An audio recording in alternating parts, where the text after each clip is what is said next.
ಶ್ರೀ ಗುರುಗಣಾಧಿಪತಯೇ ನಮಃ.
ಕಾಲಕಾಲನಾದಂತಹ ಮೃತ್ಯುಂಜಯನ ಮಹಾಸನ್ನಿಧಾನವಿದು ಉಜ್ಜಯಿನಿ. ಮಹಾಕಾಲೇಶ್ವರನೆಂದೇ ಜಗತ್ತಿನಲ್ಲಿ ಪ್ರಸಿದ್ಧಿ. ಆತನ ಪ್ರತಿನಿಧಿ ಈ ಉಜ್ಜಯಿನಿಯ ರತ್ನಸಿಂಹಾಸನದಲ್ಲಿ ಪಟ್ಟಾಭಿಷೇಚನಗೊಂಡಂತಹ ರಾಜನಾದ ನಾನು. ಪ್ರಜೆಗಳು ಹಾಗೆ ನಂಬುತ್ತಾರೆ. ಮಹಾರಾಜನ ಮಾತು ಮಹಾಕಾಲೇಶ್ವರನ ಮಾತು. ಅದು ಎಂದಿನವರೆಗೆ ಸತ್ಯವಾಗಿ ಉಳಿಯುತ್ತದೋ ಅಲ್ಲಿಯವರೆಗೆ ನಾನಾಡುತ್ತಿರುವಂತಹ ಈ ರಾಜ್ಯಕ್ಕೆ ಕಲಿಯ ಪ್ರವೇಶವಿಲ್ಲ. ಸದಾ ನನ್ನ ಪ್ರಜ್ಞೆಯಲ್ಲಿ ಇದು ಜಾಗೃತವಾಗಿಯೇ ಇದೆ. ರತ್ನಸಿಂಹಾಸನಾಧೀಶ್ವರನಾದಂತಹ ರಾಜ ವಿಕ್ರಮ ಹೇಗಿದ್ದಾನೆ ಅಂತಂದ್ರೆ ಸಾಕ್ಷಾತ್ ಶಿವನಂತೆ, ನಂಜುಂಡನಂತೆ ನಂಜನ್ನು ಉಂಡು ದಕ್ಕಿಸಿಕೊಳ್ಳುತ್ತ ಪ್ರಪಂಚಕ್ಕೆ ಅಮೃತೋಪಮವಾದಂತಹ ಅನುಗ್ರಹವನ್ನೇ ಮಾಡುತ್ತ, ಆದರೆ ಇಂತಹ ಕಹಿಯನ್ನು ಉಣ್ಣುತ್ತಾ ಇದ್ರೂ ಕೂಡ ಅಮೃತವನ್ನು ಉಣ್ಣಿಸುವುದಕ್ಕೆ ಬೇಕಾದ ತಲೆ ತಂಪು. ಅದಕ್ಕೆ ಚಂದ್ರಧರನಂತೆ ನನ್ನ ತಲೆ ಯಾವಾಗಲೂ ಬಿಸಿ ಆಗೋದಿಲ್ಲ. ಹೀಗೆ ಸಮದೃಷ್ಟಿಯನ್ನು ಇಟ್ಟುಕೊಂಡು ರಾಜ್ಯಭಾರವನ್ನು ಮಾಡುತ್ತಾ ಬಂದಿದ್ದೇನೆ. ಆದರೂ ಇನ್ನೂ ನಾನು ಮಾಡಬೇಕಾದಂತಹ ಕರ್ತವ್ಯಗಳು ಹಲವಾರಿವೆ. ಪ್ರಜೆಗಳಿಗೆ ಜಾಗೃತಿಯನ್ನು ಉಂಟು ಮಾಡಬೇಕು. ಇನ್ನೂ ಕೂಡ ಕೆಲವರಿಗೆ ಅಂಧವಿಶ್ವಾಸ ಇದೆ ನಮ್ಮ ಊರಿನಲ್ಲಿ. ಎಲ್ಲ ಅವರವರ ಗ್ರಹಚಾರಕ್ಕೆ ಅನುಸಾರವಾಗಿ ಆಗ್ತದೆ. ಅದಿರಬಹುದು. ಪ್ರಾರಬ್ಧ ರೂಪವಾಗಿ ಬರುವುದೇ ಗ್ರಹಚಾರ. ಈ ಗ್ರಹಚಾರದ ಕೈಯಲ್ಲೇ ನಮ್ಮ ಬದುಕನ್ನು ನಾವು ಅರ್ಪಿಸಿದರೆ ನಾಳೆಗೆ ಆ ಗ್ರಹಗಳು ಎಲ್ಲಿ ಎತ್ತಿಕೊಂಡು ಹಾಕ್ತಾವೋ ಅಲ್ಲಿಂದಲೇ ನಾವು ಮರುಗುತ್ತಾ ಇರಬೇಕೋ ಬೇಡ. ಶ್ರುತಿ ಸಾರ್ತದೆ ಕುರುವನ್ನೇವೇಹ ಕರ್ಮಾಣಿ ಜಿಜೀವಿಷೇ ಶತಗಂ ಸಮಾಹ. ದೀರ್ಘಕಾಲದವರೆಗೆ ಬದುಕನ್ನು ರೂಪಿಸುವುದಕ್ಕೆ ಆಸೆ ಪಡಬೇಕು. ಮರಣ ಬಂದ್ರೆ ಬರಲಿ. ಯಾವ ವ್ಯಕ್ತಿಯು ತಾನು ಆದಷ್ಟು ಬೇಗ ಮುಕ್ತಿಯನ್ನು ಹೊಂದಬೇಕು ಅಂತ ಹೇಳಕೂಡದು. ಯಾಕೆ ನಾವು ಪಲಾಯನವಾದಿಗಳು? ದುಡಿಬೇಕು ದುಡಿಬೇಕು ದುಡಿಬೇಕು, ದುಡಿತದ ಹಕ್ಕು ನಮಗೆ. ಆದ ಕಾರಣ ಪ್ರತಿಯೊಬ್ಬರೂ ಕೂಡ ಈ ಕರ್ಮಕ್ಷೇತ್ರದಲ್ಲಿ ಬೆವರಿಳಿಸಿ ದುಡಿಯುವುದಕ್ಕೆ ಪೌರುಷವನ್ನೇ ಆಧಾರವಾಗಿ ಇಟ್ಟುಕೊಳ್ಬೇಕು ಬದುಕಿಗೆ ಅಂತ ತಿಳಿದ ನಾನು ಈ ಜ್ಯೋತಿಷ್ಯದ ಬಗ್ಗೆ ಸಾರ್ವಜನಿಕರಿಗೆ ತಿಳಿಯಪಡಿಸಬೇಕು ಎಂಬ ಕುತೂಹಲದಿಂದ ಈ ವರ್ಷದ ನಾಡ ಹಬ್ಬದಲ್ಲಿ 9 ದಿವಸವೂ ಕೂಡ ಪ್ರತ್ಯೇಕವಾಗಿ ನವಗ್ರಹಗಳ ಬಗ್ಗೆ ವಿಚಾರಗೋಷ್ಠಿಯನ್ನು ನಡೆಸಬೇಕು ಅಂತ ಸಂಕಲ್ಪಿಸಿ ನಿನ್ನೆವರೆಗೆ ಸಾಗಿ ಬಂತು. ಸಾವಿರಾರು ಪ್ರಜೆಗಳು ಕೇಳಿದರು, ಈ ಗ್ರಹರು ಎಷ್ಟು ಸಮರ್ಥರು ಅಂತ. ಗ್ರಹರಲ್ಲ, ಮನುಷ್ಯನ ಆಗ್ರಹವೇ ನಿಜವಾದಂತಹ ಗ್ರಹಬಲ, ಕರ್ಮವೇ ನಿಜವಾದಂತಹ ಗ್ರಹಬಲ ಅಂತ ಆಯಿತು. ಉಳಿದಿದ್ದಾನಂತೆ ಒಬ್ಬ ಶನೈಶ್ಚರ. ಶನೈಶ್ಚರ ಅಂತ ಹೇಳುವಾಗಲೇ ನನಗೆ ಕೌತುಕ. ಬಹಳ ಮಂದವಾಗಿ ಗತಿಸ್ತಾನೆ, ಬಹಳ ನಿಧಾನವಾಗಿ ಯಾವನು ಸಾಗ್ತಾನೋ ಅವನು ಹೆಚ್ಚು ಕಾಲ ನಮ್ಮ ಜೊತೆಯಲ್ಲಿ ಇರ್ತಾನೆ. ಈ ವೇಗವಾಗಿ ಓಡುವವರು ಬರ್ತಾರೆ ಹೋಗ್ತಾರೆ, ಅವರನ್ನು ಬೆನ್ನಟ್ಟುವುದಕ್ಕಾಗೋದಿಲ್ಲ. ಮಂದವಾಗಿ ಹೋಗುವವನನ್ನು ಬೆನ್ನಟ್ಟುವುದಕ್ಕೂ ಆಗ್ತದೆ, ನಿಲ್ಲಿಸಿ ಮಾತನಾಡುವುದಕ್ಕೂ ಆಗ್ತದೆ. ಹೇಳಿದ್ದಾರೆ ಜ್ಯೋತಿಷರು, ಎಲ್ಲಾ ಗ್ರಹರ ಹಾಗಲ್ಲ. ನಮ್ಮ ಶನೀಶ್ವರನ ಮಹಾತ್ಮೆ ಏನು ಏನು ಏನು ಕೇಳೋಣ. ಸಭಾಸದರೆಲ್ಲ ಸಿದ್ಧರಾಗಿದ್ದಾರೆ. ಸಭಾಧ್ಯಕ್ಷನಾಗಿ ನಾನೇ ಇದ್ದೇನೆ. ಎಲ್ಲಿ ಆ ವಿದ್ವಾಂಸರನ್ನು ಬರಮಾಡಿ ಅವರು ತೊಡಗಲಿ. ಮಹಾರಾಜ, ಮಹಾಸ್ವಾಮಿ, ನವಗ್ರಹಗಳ ಬಗ್ಗೆ ಇಲ್ಲಿಯ ಜನರಿಗೆ ತಿಳಿಯಪಡಿಸುವ ಬಗ್ಗೆ ವಿದ್ವಾಂಸರು ನಿನ್ನೆವರೆಗೆ ಉಪನ್ಯಾಸಗಳನ್ನು ಮಾಡಿದ್ರಂತೆ. ಶನೈಶ್ಚರನ ಬಗ್ಗೆ ಉಪನ್ಯಾಸಕ್ಕೆ ನನಗೆ ಕರೆ ಬಂತಲ್ಲ, ಈಗಲೇ ತೊಡಗುವುದಷ್ಟೇ. ಹೌದು, ಆದರೆ ತಾವು ವಿವೇಚನಾತ್ಮಕವಾಗಿ ತಮಗೆ ಹೇಳೋದಲ್ಲ. ಕೆಲವೆಲ್ಲ ನಮ್ಮ ವಿಶ್ವಾಸ ಪಂಡಿತರೇ ಶ್ರದ್ಧೆಯನ್ನು ಹೊಂದಿಕೊಂಡಿರ್ತಾರೆ. ಶ್ರದ್ಧೆ ಅಂತಂದ್ರೆ ಅದು ಮನಸ್ಸಿನ ವಿಕಾರ ಅಲ್ಲವೇ? ಹೌದು. ವಿಕಾರಕ್ಕನುಸರಿಸಿಕೊಂಡೇ ಪ್ರತಿಯೊಂದು ಆಕಾರವು ನಮ್ಮ ಕಣ್ಣಿಗೆ ಕಾಣುತ್ತದೆ. ಯಥಾವತ್ತಾಗಿ ತಿಳಿಬೇಕಾಗಿದ್ರೆ ಶ್ರದ್ಧೆಯನ್ನು ಬದಿಗಿಟ್ಟು ವಿಚಾರವನ್ನು ಮುಂದಿಟ್ಟು, ತಮಗೆ ಗೊತ್ತುಂಟಲ್ಲ, ಕಳೆದ ವರ್ಷವೇ ನಾನು ವೇದಶಾಲೆಯನ್ನು ಇಲ್ಲಿ ನಿರ್ಮಿಸಿದ್ದೇನೆ. ಹೌದು, ಇನ್ನೂ ಉದ್ಘಾಟನೆ ಆಗಲಿಲ್ಲ. ಆ ವೇದಶಾಲೆಯ ಮೂಲಕವಾಗಿ ಗ್ರಹಗಳ ಸ್ಥಿತಿ ಮತ್ತು ಚಲಿಸುವಿಕೆ ಇದನ್ನೆಲ್ಲ ಗುರುತಿಸುವ ಏರ್ಪಾಡಿದೆ. ಆದ್ರೆ ಅದು ಈ ವರ್ಷಕ್ಕಾಗಲಿಲ್ಲ. ಬರುವ ವರ್ಷಕ್ಕೆ ಆಲೋಚಿಸಬೇಕಾಗಿದೆ. ಪೂರ್ವಭಾವಿಯಾಗಿ ಗ್ರಹರ ಬಗ್ಗೆ ಶಾಸ್ತ್ರೀಯವಾಗಿ ತಿಳ್ಕೊಳ್ಳೋಣ ಎಂಬ ತವಕ ನನಗೆ. ಇಷ್ಟನ್ನು ತಾವು ಮನವರಿಕೆ ಮಾಡಿಕೊಂಡು ಪ್ರಬುದ್ಧವಾದಂತಹ ಒಂದು ಭಾಷಣವನ್ನು ಮಾಡಬೇಕು ಅಂತ ಕೇಳಿಕೊಳ್ಳ. ಮಹಾರಾಜ, ಸನ್ನಿಧಾನದ ಕೋರಿಕೆಯಂತೆ ನಾವು ಕೂಡ ಶಾಸ್ತ್ರವನ್ನು ಮತ್ತೆ ಹಿಂದಿನ ಆಧಾರಗಳನ್ನು ಪೋಣಿಸಿ ಶನೈಶ್ಚರನ ಬಗ್ಗೆ ಯಥಾಮತಿಯಾಗಿ ಮಂಡಿಸ್ತೇವೆ. ಆಗಲಿ, ಕೇಳೋಣ. ರುದ್ರಾರೂಪಣೋ ಶನಿ ಭದ್ರಕಾಯನು ಬಾಹು ಶೂದ್ರಕಾಯನು ನಿಂದಿಸೆ ಶುದ್ಧ ಮನದಿ ನೂತಿಸಿದ ಜನರ ಕಷ್ಟ ತಿದ್ದುವ ಗುಣವಂತನು. ರಾಜೇಂದ್ರ ಮತ್ತು ಸಭಾಸದರೇ, ನೀಲಾಂಜನ ಸಮಾಭಾಸಂ ರವಿಪುತ್ರಂ ಯಮಾಗ್ರಜಂ ಛಾಯಾ ಮಾರ್ತಾಂಡ ಸಂಭೂತಂ ತನ್ನಮಾಮಿ ಶನೈಶ್ಚರಂ. ಇದು ಒಂದು ರೀತಿಯಿಂದ ನೋಡಿದರೆ ಶನಿಯ ಸಮಗ್ರ ಚಿತ್ರಣವನ್ನು ಕೊಡುತ್ತದೆ ಅಂತ ನಮ್ಮ ಭಾವನೆ. ಆಗಲಿ. ಸೂರ್ಯನಿಗೆ ಛಾಯೆಯಿಂದ ಜನಿಸಿದವ, ಅರ್ಥಾತ್ ವ್ಯಕ್ತಿಯ ಕರ್ಮವೆಂಬ ಛಾಯೆಯಲ್ಲಿಯೇ ಶನಿ ಗ್ರಹದ ನೋಟವಿದೆ. ಶನೈಶ್ಚರನಾಗಿರುವನು ನಿಧಾನವಾಗಿ ಚಲಿಸ್ತಾನೆ ಅಂತಂದ್ರೆ ಪೀಡಕ ಗ್ರಹನಾದರೂ ಕೂಡ ತಿದ್ದಿಕೊಳ್ಳುವುದಕ್ಕೆ ಅವಕಾಶವನ್ನು ಕೊಡ್ತಾನೆ. ಹಾಗಾಗಿ ಅವನು ಶನೈಶ್ಚರನಾಗಿ ಬರ್ತಾನೆ.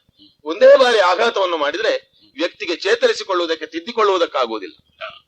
ರುದ್ರರೂಪನಾಗಿದ್ದಾನೆ. ನಿಂದಿಸಿದವರಿಗೆ ಕ್ಷುದ್ರಕಾಯ ಅಂತ ಅನಿಸಲ್ಪಡ್ತಾನೆ. ನೀಲಾಂಜನ ಸಮಾಭಾಸ, ನೀಲವರ್ಣ ಅರ್ಥಾತ್ ಕ್ಷುದ್ರ ಎಂಬ ಅರ್ಥವಲ್ಲ, ನಿಗೂಢ ತತ್ವ. ನಾರಾಯಣ ಸೂರ್ಯನಾರಾಯಣನಾಗಿ ಆ ನಾರಾಯಣನ ನಿಯಂತ್ರಣ ಶಕ್ತಿಯೇ ಛಾಯಾರೂಪದಿಂದ ಅಲ್ಲಿದ್ದಾಗ ಅದರ ಸೂನುವಾಗಿ ಬಂದವನು ಶನಿ. ಅರ್ಥಾತ್ ಜಗತ್ತಿನ ನಿಯಂತ್ರಣ ಎಂಬುದೇ ಶನೈಶ್ಚರ ರೂಪದಲ್ಲಿದೆ. ಶನೀಶ್ವರ ಎಂಬ ಹೆಸರು ಅವನಿಗೆ ಬರುವುದಕ್ಕೆ ಕಾರಣ ಅದು ಸ್ವಯಮಾರ್ಜಿತವಾದದ್ದು. ಮೂಲಾರ್ಥಕವಾಗಿ ಅವನು ಶನೈಶ್ಚರನೇ. ಬ್ರಹ್ಮನ 5ರಲ್ಲಿ ಒಂದು ತಲೆ ಹೋಗೋದಕ್ಕೆ ಶನಿ ಕಾರಣ ಎಂಬ ಒಂದು ಕಥೆ ಇದೆ. ಇದರಲ್ಲಿ ನಾವು ತತ್ವಾರ್ಥವನ್ನು ಗ್ರಹಿಸಬೇಕು. ಚತುರ್ವೇದಕ್ಕಿಂತ ಭಿನ್ನವಾದ ಗುಪ್ತಜ್ಞಾನ ಅದು ಪ್ರಕಟವಾಗಬಾರದು, ಅದು ಸುಪ್ತವಾಗಿಯೇ ಇರಬೇಕು ಎನ್ನುವುದು ಶನೈಶ್ಚರನ ಉದ್ದೇಶ. ವೇದ ರಹಸ್ಯ ಪ್ರಕಾಶವಾದರೆ ಏನು ಬಂತು? ರುದ್ರನನ್ನು ಬಿದಿರು ಮಳೆಗೆ ಸಾಗುವಂತೆ ಮಾಡಿದನಂತೆ. ಇದರಲ್ಲಿ ಒಂದು ಅರ್ಥವಿದೆ. ರುದ್ರನಾಗ್ಲಿ ಮಹಾಕಾಲನಾಗ್ಲಿ ಬಿದಿರ ಮೇಳೆಯೊಳಗಿದ್ದೇ ಜಗತ್ ರಕ್ಷಕತ್ವವನ್ನು ನಾಶತ್ವವನ್ನು ಮಾಡಬೇಕು. ಅಂದ್ರೆ ತ್ರಿಮೂರ್ತಿಗಳಿಗೂ ಸೀಮೆ ಇದೆ ಅಂತ ತೋರಿಸಿದ್ದು ಈ ನಾರಾಯಣನ ನಿಯಂತ್ರಣ ಶಕ್ತಿ. ಜೀವರಿಗೂ ಸ್ವಾತಂತ್ರ್ಯವಿದೆ, ಸೀಮೆಯೂ ಇದೆ. ಎಲ್ಲ ದೇವರು ಮಾಡುವುದು ಎಂಬುದು ಅಂಧವಿಶ್ವಾಸ. ಅದನ್ನು ತೋರಿಸಲಿಕ್ಕೆ ವಿಚಾರವನ್ನು ಪ್ರಚೋದಿಸುವುದಕ್ಕೆ ಮಾಡಿದ್ದಾನೆ. ಗ್ರಹರಾಜನೆನಿಸಿದ ಬೃಹಸ್ಪತಿ ವಿದ್ವಾಂಸರಿಗೆ ಅತ್ಯಂತ ಸಂಕೇತ ರೂಪವಾದವ ಗೀಷ್ಪತಿ. ಅವನಿಗೆ ಬಹಳ ಆಪತ್ತಿನ ಸ್ಥಿತಿಯನ್ನು ತಂದು ನಿಲ್ಲಿಸಿ ಮರಣೋನ್ಮುಖನಾಗುವ ಕಾಲಕ್ಕೆ ಬದಲಾಗಿ ಹೊಸ ದಾರಿಯನ್ನು ತೋರಿಸಿದ. ಇದರಲ್ಲಿ ಒಂದು ತತ್ವಾರ್ಥವಿದೆ. ಬೃಹಸ್ಪತಿ ಆದರೇನು? ಏನು? ಸೌಮ್ಯ ಗ್ರಹನಾದರೇನು? ಸೌಮ್ಯವಾಗಿದ್ದೂ ಕೂಡ ಜೀವನದ ನಡೆಯಲ್ಲಿ ಎಲ್ಲೇ ಒಂದು ಕ್ಷಣ ತಪ್ಪಿದ್ರು ಅವನಿಗೂ ಕೂಡ ಮರಣ ಬಾರದಿದ್ರು ಒಮ್ಮೆ ಮರಣದ ರುಚಿಯನ್ನು ಕಾಣಿಸ್ತಾನೆ ಅಂತ. ಬೇಕು ಬೇಕು ಬೇಕು. ಇನ್ನೊಂದು ಶನಿಗೆ ವಿಶೇಷತೆ ಇದೆ. ಅವನು ಪೀಡಿಸುತ್ತಿರುವ ಕಾಲದಲ್ಲಿ, ಅನುಗ್ರಹಿಸುತ್ತಿರುವ ಕಾಲದಲ್ಲಿ ಬೇರೆ ಅಷ್ಟಗ್ರಹಗಳ ಬಾಧೆಯಾಗಲಿ ಪ್ರಭಾವವಾಗಲಿ ತಾಗುವುದೇ ಇಲ್ಲ. ದಶ, ಭುಕ್ತಿ, ಚಾರ ಎಂಬ 3 ಸ್ಥಿತಿಯಲ್ಲಿ ಕೂಡ ಶನಿ ಅತ್ಯಂತ ಪ್ರಬಲನಾಗಿದ್ದಾನೆ. ಹಿಂದೆ ದಶರಥನೆಂಬ ಮಹಾರಾಜ ಏನೋ ಕಾರಣದಿಂದ ಶನಿಯನ್ನು ಸ್ವಲ್ಪ ನಿಂದಾರೂಪವಾಗಿ ಮಾತನಾಡಿದನಂತೆ. ಅಷ್ಟು ದೊಡ್ಡ ಮಹಾರಾಜನ ಊರಿನಲ್ಲಿ ಕೂಡ ಸಾಂಕೇತಿಕ ರೂಪವಾಗಿ ಬರಗಾಲ ಬಂತು ಎನ್ನುವ ಕಥೆ ತಿಳಿಸ್ತದೆ. ರಾಜನ ಆಳ್ವಿಕೆ ಚೆನ್ನಾಗಿದ್ರೆ ಸಾಲದು, ದೈವ ಭಕ್ತಿ ಮತ್ತು ಒಟ್ಟು ಲೋಕ ವ್ಯವಹಾರದ ಮೇಲೆ ಗ್ರಹಗಳ ಪ್ರಭಾವದ ತಿಳುವಳಿಕೆ ಇದು ರಾಜನಾದವನಿಗೆ ಇರಬೇಕು ಎನ್ನುವುದು ನ್ಯಾಯ. ಅದನ್ನೂ ಅವನು ತೋರಿಸಿಕೊಟ್ಟಿದ್ದಾನೆ. ರಾವಣನೆಂಬ ಲೋಕರಾವಣನಾದಂತಹ ಒಬ್ಬ ವ್ಯಕ್ತಿ ತನ್ನ ಭೀಕರತೆಯಿಂದ ಜಗತ್ತಿನ ಶಕ್ತಿಗಳನ್ನೇ ನಿಯಂತ್ರಿಸಿ ಗ್ರಹಗಳ ಇಂತಿಂತಹ ಸ್ಥಾನದಲ್ಲಿ ನಿಲ್ಲಬೇಕು ಅಂತ ಹೇಳಿದ ಕಾಲಕ್ಕೆ ನವಗ್ರಹಗಳ ಮರ್ಯಾದೆಯನ್ನು, ಜ್ಯೋತಿರ್ಗಣಿತದ ಮರ್ಯಾದೆಯನ್ನು, ದೈವಿ ಸಂಕಲ್ಪದ ಮರ್ಯಾದೆಯನ್ನು ಉಳಿಸುವನು ಶನೈಶ್ಚರನೇ. ಕೇವಲ ಒಂದು ಕಾಲನ್ನು ಹೊರಗಿಟ್ಟು ರಾವಣನ ಲೆಕ್ಕಾಚಾರವನ್ನೇ ತಲೆ ಕೆಳಗು ಮಾಡಿದನಂತೆ. ಮಹಾರಾಜ ಈ ರೀತಿಯಾಗಿ ಶಾಸ್ತ್ರ ಪ್ರಮಾಣದಿಂದಲೂ, ಜ್ಯೋತಿಷ್ಯ ಪ್ರಮಾಣದಿಂದಲೂ, ಜ್ಯೋತಿರ್ಗಣಿತ ಪ್ರಮಾಣದಿಂದಲೂ ನಿಜವಾಗಿ ನೋಡಿದರೆ ಶನೈಶ್ಚರನೇ ಶನೈಶ್ವರನೆಂಬ ನಾಮಕ್ಕೂ ಗ್ರಹ ರಾಜತ್ವಕ್ಕೂ ಅರ್ಹನಾಗಿದ್ದಾನೆ. ನಾರೀಕೇಲ ಸಮಾಕಾರಾಹ ದೃಶ್ಯಂತೆ ಖಲು ಸಜ್ಜನ. ಹೊರಗೆ ಗೆರಟೆ ಗಟ್ಟಿಯಾಗಿದ್ದು ನಾರೀಕೇಲ ಖಾದ್ಯವಾಗಿ ಕಾಣಿಸುವುದಿಲ್ಲ. ಒಳಗೆ ರುಚಿಯಾದ ಫಲ ಮತ್ತು ನೀರಿರುವಂತೆ ಶನೈಶ್ವರನು ಹೊರಗೆ ಹೊರಟಾದರೂ ಕೂಡ ಪರಿಣಾಮದಲ್ಲಿ ಸಜ್ಜನನೇ ಆಗಿದ್ದಾನೆ. ಮಾತ್ರವಲ್ಲ, ಶನಿ ದಶೆಯಲ್ಲಿ ಸತ್ತವನಿಲ್ಲ ಎಂಬ ಗಾದೆ ಇದೆ. ಈ ಪೀಡಾರೂಪವಾದ ಪಾಠ ಜೀವಕ್ಕೂ ಜೀವಕೋಟಿಗೂ ಪ್ರಯೋಜನಕಾರಕವಾಗಬೇಕಾದ್ರೆ ಅವನು ಸಾಯಬಾರದು. ಬದುಕಿ ಉಜ್ವಲನಾಗಿ ಹೊರ ಹಿಡಿದ ಸಾಣ ಹಿಡಿದ ವಜ್ರದಂತೆ ವ್ಯಕ್ತಿ ಉಜ್ವಲನಾಗುವುದಕ್ಕೆ, ಕರ್ಮವನ್ನು ಕಳೆಯುವುದಕ್ಕೆ ಶನೈಶ್ಚರ ಕಾರಣ ಅಂತ ಶಾಸ್ತ್ರಗಳು ಹೇಳ್ತವಪ್ಪ. ಸ್ವಾಮಿನ್ ಆಳವಾಗಿ ಅಧ್ಯಯನ ಮಾಡಿದ್ದರಿಂದ ನಿಮಗೆ ಈ ಒರಟಾದಂತಹ ಈ ಮರದಲ್ಲಿ ಒಳಗೆ ದಿವ್ಯವೂ ಭವ್ಯವೂ ಆದಂತಹ ತಿರುಳು ಗೋಚರಿಸ್ತದೆ. ಆ ತಿರುಳನ್ನು ಹಿಡ್ಕೊಂಡು ನೀವು ಒಳ್ಳೆ ಶಿಲ್ಪವನ್ನು ಮಾಡ್ತೀರಿ. ಈ ಕಾಲಕ್ಕೆ ಇದು ಬಹಳ ಎತ್ತರದ ನೋಟ ಆಯ್ತು. ಅಂದ್ರೆ ಅದ ಹೌದು. ಆದ್ರೆ ಇಲ್ಲಿದ್ದ ಸಭಾಸದರೆಲ್ಲ ಅಲ್ಲಲ್ಲಿ ಅಲ್ಲಲ್ಲಿ ಅಲ್ಲಲ್ಲಿ ಹೇಳ್ತಿದ್ರಂತೆ. ನಿನ್ನೆ ಕೇಳಿದರೆ ನಾಳೆ ಶನೀಶ್ವರ ಮಹಾತ್ಮೆಯನ್ನು ಕೇಳಬೇಕು. ಯಾಕೆ ಕೇಳಬೇಕು? ಭಯಕಾರಕ, ಮಹಾದುಷ್ಟ, ಮಹಾಕ್ರೂರ. ಈ ಕಥೆ ಅವರಿಗೂ ಬರ್ತದೆ. ಅವರು ಹೇಳೋದು ಹೇಗೆ? ಗುರುವನ್ನೂ ಬಿಡ್ಲಿಲ್ಲ, ದೇವರನ್ನೂ ಬಿಡ್ಲಿಲ್ಲ, ಎಂತೆಂಥವರನ್ನೂ ಬಿಡ್ಲಿಲ್ಲ. ಆದ ಕಾರಣ ನಾವು ಗೋಪೂಜೆಯನ್ನು ಗುಟ್ಟಿನಲ್ಲಿ ಮಾಡುವ, ಹುಲಿಗೆ ಮಂಗಳಾರತಿ ಮಾಡುವ ಎಂಬ ಭಾವಕ್ಕೆ ಬಂದಿದೆ. ಜನರು ಮಂದ ಮಾಧ್ಯಮ, ವಾಚ್ಯಾರ್ಥಕವಾಗಿ ಅವರ ತಿಳ್ಕೊಳ್ಳಿಕೆ ಸರಿಯೇ, ಅದು ಸರಿ, ನಾವು ಅನುಮೋದಿಸ್ತೇವೆ ಅದು. ಆದರೆ ಎಲ್ಲರೂ ಗ್ರಹಿಸುವುದು ವಾಚ್ಯಾರ್ಥದಿಂದ ಅಲ್ವ. ನೀರಿಳಿಯದ ಗಂಟಲಿನಲ್ಲಿ ಕಡುಬು ತುರುಬಿದರೆ ಏನು ಪ್ರಯೋಜನ? ಉಪಯೋಗವಿಲ್ಲ. ಆದ ಕಾರಣ ಅವನ ಚರಿತ್ರೆಯನ್ನೇ ತಿದ್ದಬೇಕು. ಲಕ್ಷ್ಯಾರ್ಥ ಸರಿ, ವಾಚ್ಯಾರ್ಥಕ್ಕೆ ಬರದಂತಹ ಕಥಾನಕ ಇದೆ, ಹೌದು, ಇದರ ತಿದ್ದುಪಡಿ ಮಾಡಬೇಕು. ಹಾಗಾದ್ರೆ ಆ ಕವಿ ಅನ್ಯಾಯ ಮಾಡಿದ್ದಾನೆ. ಶನಿಯ ಕಥೆಯಲ್ಲಿ ನಿನ್ನ ನೋಟ ಏನು? ನನ್ನ ನೋಟ ಎಷ್ಟಾದ್ರೂ ಎಲ್ಲವರು ಕಲಿತದ್ದು. ಕವಿಯ ದೋಷ ಇರಬಹುದು. ಈ ಕೆಲವರು ಮಹಾತ್ಮೆ ಅಂತಂದ್ರೆ ಬಡಿಗೆ ಪ್ರಯೋಗ ಅಂತಲೇ ತಿಳ್ಕೊಂಡಿದ್ದಾರೆ. ಮಹಾತ್ಮೆ ಅಂದ್ರೆ ಅದಲ್ಲ. ಈಗ ಏನು ಪ್ರಚಾರವಾಗಿದೆ ಆ ಕಥೆಯಿಂದ? ಎಂದ ಮಾತನು ಕೇಳುತ್ತ ಎಂದ ಮಾತನು ಕೇಳುತ್ತ ನಗುತ್ತಾಗಲೆಂದ ವಿಕ್ರಮನು ಮಾತ ನಗುತ್ತಾಗಲೆಂದ ವಿಕ್ರಮನು ಮಾತ ಮಂದನನು ಹೊಗಳಬೇಡ ಪಡೆದ ಬಿದರೆಂದು ಬಿಡದಿಹನು ಮೂಢ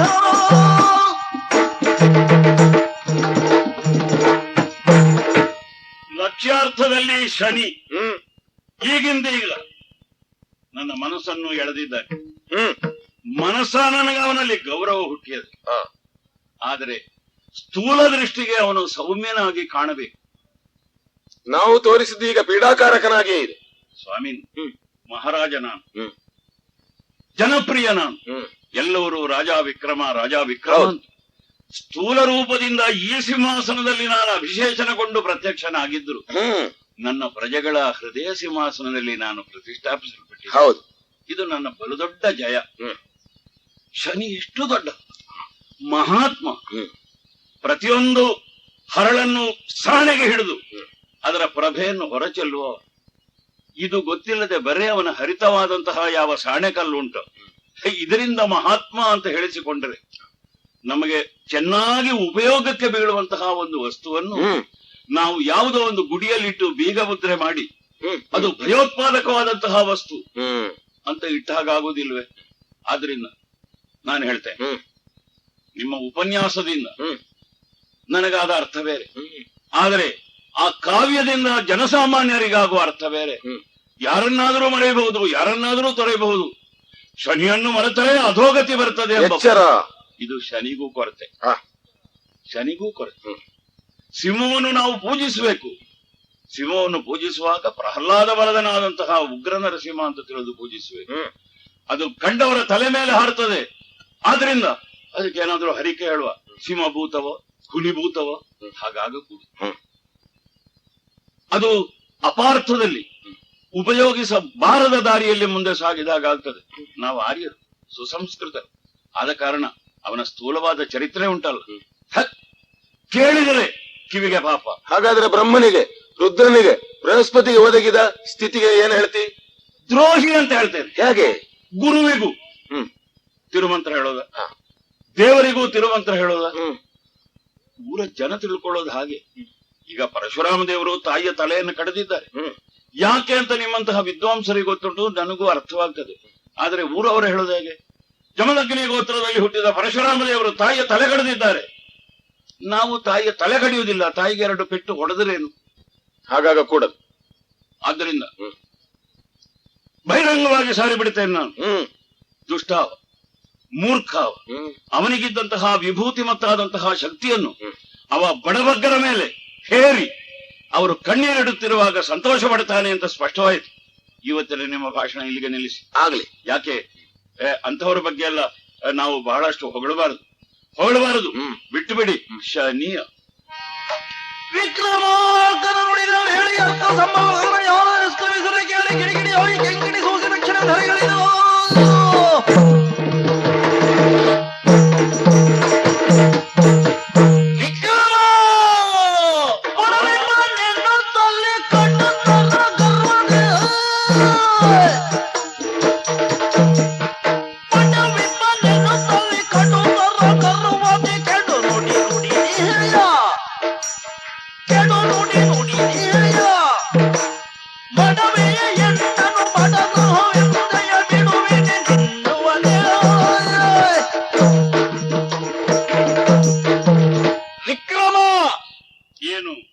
ಸಿಂಹಾಸನಾರೂಢನಾದಂತಹ ನೀನು ಅನೇಕ ಜನರಿಗೂ ಜೀವರಿಗೂ ಆದರ್ಶಪ್ರಾಯನಾಗಿ ಬದುಕಬೇಕಿತ್ತು. ನಿನ್ನ ಮಾರ್ಗದರ್ಶನ ಹಾಗಾಗಲಿಲ್ಲ. ನನ್ನಂತಹ ಒಬ್ಬ ಪೂಜನೀಯ ವ್ಯಕ್ತಿಯನ್ನು ಧಿಕ್ಕರಿಸುವ ಉದ್ಧಟನಕ್ಕೆ ಮುಂದಾದೆಯಲ್ಲ. ನನ್ನನ್ನು ಧಿಕ್ಕರಿಸಿದ್ದರ ಪರಿಣಾಮ ನಿನ್ನ ಪಾಲಿಗೆ ಘೋರ ಕಷ್ಟವನ್ನ ವಿಧಿಸುವ ಹಾಗೆ ಮಾಡ್ತೇನೆ. ನೀನು ಪೂಜನೀಯ ಅಂದ್ರೆ ಶನಿ, ನೀನೇ ಶನೈಶ್ಚರನು. ಒಳ್ಳೇದಾಯ್ತು. ಯಾಕೋ? ನಿನ್ನ ಕುರಿತಾಗಿ ನಾವು ಕೇಳಿದ್ದರಲ್ಲಿ ಬೇರೆ ಬೇರೆ ಪಾಠಾಂತರಗಳಿದ್ದಾರೆ. ಅಂದ್ರೆ ಒಬ್ಬೊಬ್ಬರು ಒಂದೊಂದ್ ತರ ಹೇಳ್ತಾರೆ. ನೀನೇ ಪ್ರತ್ಯಕ್ಷ ಸಿಕ್ಕಿದ್ದರಿಂದ ನಾನು ಕೇಳಿದ ಪಾಠವನ್ನು ಮುಂದಿಟ್ಟುಕೊಂಡು ಹಾಗೆ ನೀನು ಮಾಡಿದವನು ಹೌದೇ ಅಂತ ಕೇಳಿ. ಓಹೋ, ಹೌದಾಗಿದ್ದರೆ ಅದು ಸರಿಯೇ? ಇದು ಜಿಜ್ಞಾಸೆ. ಯಾಕೆ ನೀನು ಶನೈಶ್ಚರ, ನನಗೂ ನಿನಗೆ ಏನು ಸಂಬಂಧ ಇಲ್ಲ, ಸಂಬಂಧ ಇಲ್ಲ. ಆದ್ರೆ ತಿಳ್ಕೊಳ್ಬೇಕು ಎಂಬಂತಹ ದಾಹ ಇದೆ ಅಲ್ಲ, ಅದು ಅನ್ಯಾಯ ಅಲ್ಲ. ಶನೈಶ್ಚರ ಏನು? ನಿನ್ನನ್ನು ನಾನು ಮೂದಲಿಸಿದನೆ ಅಥವಾ ಆಕ್ಷೇಪಿಸಿದನೆ ಅಲ್ಲೋ ಅಥವಾ ಅಪಮಾನ ಮಾಡಿದನೆ? ನಿನ್ನ ಚರಿತ್ರೆ ಓದಿದ್ರೆ ನಾನಾಗಿ ಅಪಮಾನ ಮಾಡಿದ್ದಲ್ಲ. ಮತ್ತೆ ಸೂರ್ಯದೇವನಿಗೆ ಮಗನಾಗಿ ಹುಟ್ಟಿದ ಮಾತ್ರದಿಂದ ಅವನಿಗೇನು ಆಯ್ತಂತ ಅಲ್ಲ, ಕುಷ್ಠರೋಗ ಪ್ರಾಪ್ತವಾಯಿತು. ಒಳ್ಳೆಯ ಮಗನ ಜಾತಕ. ಅಪ್ಪನಿಗೆ ಕುಷ್ಠರೋಗ, ಮಹಾದೇವನಿಗೆ ಬಿದಿರ ಮಳೆಯಲ್ಲಿ ಉಳಿಯುವಂತಹ ಸ್ಥಿತಿ ಬಂತು, ಅಜ್ಞಾತವಾಸ. ಗುರುವಿಗೆ ತಲೆ ಹೋಗುವ ಸ್ಥಿತಿಯನ್ನುಂಟು ಮಾಡಿದ್ದೇನೆ. ಎಂತೆಂಥ ಮಹಾಪುರುಷರ ಸನ್ನಿಧಾನಕ್ಕೆ ಹೋಗಿದ್ದಿ. ಶನಿ ಏನು? ಬೃಹಸ್ಪತಿಗಳ ದರ್ಶನ ಮಾಡಿದರೆ, ಈ ಪ್ರಪಂಚದಲ್ಲಿ ಗುರುಬಲ ಸಿದ್ಧಿಸಿದರೆ ಸದೇಹಿಯಾಗಿ ಸ್ವರ್ಗಾರೋಹಣ ಮಾಡಬಹುದು ಅಂತ ನಮ್ಮ ಶಾಸ್ತ್ರ ಹೇಳ್ತದೆ. ಗಣಾನಾಂ ತ್ವಾಂ ಗಣಪತಿಂ ಹವಾಮಹೇ, ಅದು ಗಣಪತಿಯ ಮಂತ್ರ ಅಲ್ಲ, ಬೃಹಸ್ಪತಿಯ ಮಂತ್ರ. ಓಹೋ, ಅಂತ ಬೃಹಸ್ಪತಿಯನ್ನು ನೀನು ತಾಗಿದಿ. ಅಂತೂ ದ್ರೌಪದಿಯ ಬೃಹಸ್ಪತಿಯ ಸಹವಾಸ ಮಾಡಿ ಅಲ್ಲವೇ ಶಿವ ದರ್ಶನ ಮಾಡಿದ. ಕೈಲಾಸದಲ್ಲಿದ್ದಾಗಲೇ ಎಲ್ಲರಿಗೂ ಶಿವ ದರ್ಶನದ ಭಾಗ್ಯ ಸಿಕ್ಕೋದಿಲ್ಲ. ಇಲ್ಲ, ಬಿದಿರ ಮಳೆಯಲ್ಲಿ ಕೀಟವಾಗಿದ್ದಾಗಲೂ ಶಿವನನ್ನು ಗುರುತಿಸಿದ ಜ್ಞಾನ ದೃಷ್ಟಿ ನಿನಗೂ. ಏ ಪುಣ್ಯಾತ್ಮ, ಇಷ್ಟು ದೊಡ್ಡವ, ನೀನು ಮಾಡಿದ್ದೇನು ಕಿರುಕುಳ ಅಲ್ವಾ? ದಶರಥನಿಗೆ ಘೋರ ಕಷ್ಟ, ಅವನ ದೇಶದಲ್ಲಿ ಬರಗಾಲ ಆವರಿಸುವಾಗ ಮಾಡಿದ್ದೇನೆ. ಶ್ರೀರಾಮನಿಗೆ 14 ವರ್ಷ ಅರಣ್ಯವಾಸ. ದೇವರೇ, ಯಾರ ಸಂಪರ್ಕ ಮಾಡಿದ್ರು ಒಳ್ಳೇದಾಗದಿದ್ರು ಶ್ರೀರಾಮನ ಸಹವಾಸ ಮಾಡಿದ ನೀನು ಮತ್ತು ಒಳ್ಳೇದಾಗಲಿಲ್ಲ. ಕೆಟ್ಟದ್ದಿಲ್ವೇ ಇಲ್ವಲ್ಲ ನನ್ನಲ್ಲಿ. ವಾನರ ಭಲ್ಲೋಕಾದಿಗಳು ಕೂಡ ಶ್ರೀರಾಮನ ಸಹವಾಸದಿಂದ ಏನಾಗಿದ್ದಾರೆ? ಪಾವನರಾಗಿದ್ದಾರೆ. ಲಂಕೆಯಲ್ಲಿ ಅಳಿದುಳಿದ ರಾಕ್ಷಸರು ಕೂಡ ಏನಾಗಿದ್ದಾರೆ? ಒಳ್ಳೆಯವರಾಗಿದ್ದಾರೆ. ನೀನು ಎಂಥ ಶನಿಯ, ನೀನು ಕೆಡವೇ ಇದ್ದ ಶನಿ. ಹಾಗಾದ್ರೆ ಪಕ್ಕನೆ ನನಗೆ ಉದ್ರೇಕ ಬಂದದ್ದು.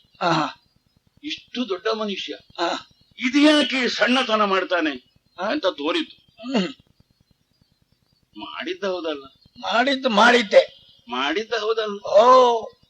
ಹಾಗಾದ್ರೆ ನಾನು ಹೇಳಿದ್ದೆ ಹೆಚ್ಚು, ನನಗೆ ತೋರ್ತದೆ. ಯಾಕೆ? ಯಾರು ಏನೇ ಆಗಲಿ ಅವರ ಬಗ್ಗೆ ನಾವು ಯಾಕೆ ನಿಂದಿಸಬೇಕು? ರಾಜನಾದಂತಹ ನಾನು ನಿಂದಿಸಿ ಆಗಿ ಹೋಯ್ತು. ನಿನ್ನಲ್ಲಿ ಒಂದು ಪ್ರಶ್ನೆ ಕೇಳ್ತೇನೆ.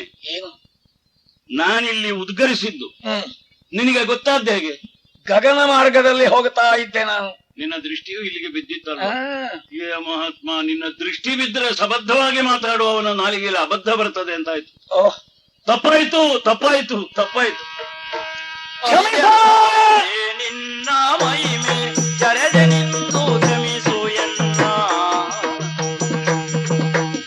ಅರಿಯದಾದೆ ನಿನ್ನ ಮಹಿಮೆ ಜರದೆ ನಿಂದು ಕ್ಷಮಿಸು ಎನ್ನ,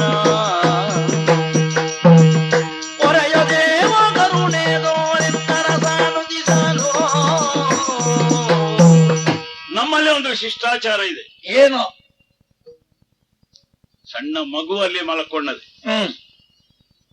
ಅದಲ್ಲಿ ಮಲಗಿಕೊಂಡದೆ ಅಂತ ತಿಳಿಯದೆ ಪಕ್ಕನೆ ಮುಂದೆ ಸಾಗುವಾಗ ನಮ್ಮ ಕಾಲು ಅದಕ್ಕೆ ಸೋಂಕಿತು ಅಂತಾದ್ರೆ ಮಗು ಏನು ಹೇಳುವುದಿಲ್ಲ, ಅಳುವುದಿಲ್ಲ. ನಮಗೆ ಮನಸ್ಸಾಕ್ಷಿ ಇದೆ ಅಲ್ಲ, ಆ ಮನಸ್ಸಾಕ್ಷಿ ಇದ್ದುದರಿಂದ ಆ ಮಗುವನ್ನು ಮುಟ್ಟಿ ನಮಸ್ಕರಿಸಬೇಕು. ರಾಜನಾಗಿ ನಾನು ನಿನ್ನ ಕುರಿತಾದ ಅಪಪ್ರಚಾರ ಮಾಡಿದ್ದನ್ನು ಹಿಂದೆ ತಗೊಳ್ತೇನೆ. ಹೇಳಬಾರದು, ಬಹಿರಂಗವಾಗಿ ಹೇಳಬಾರದು.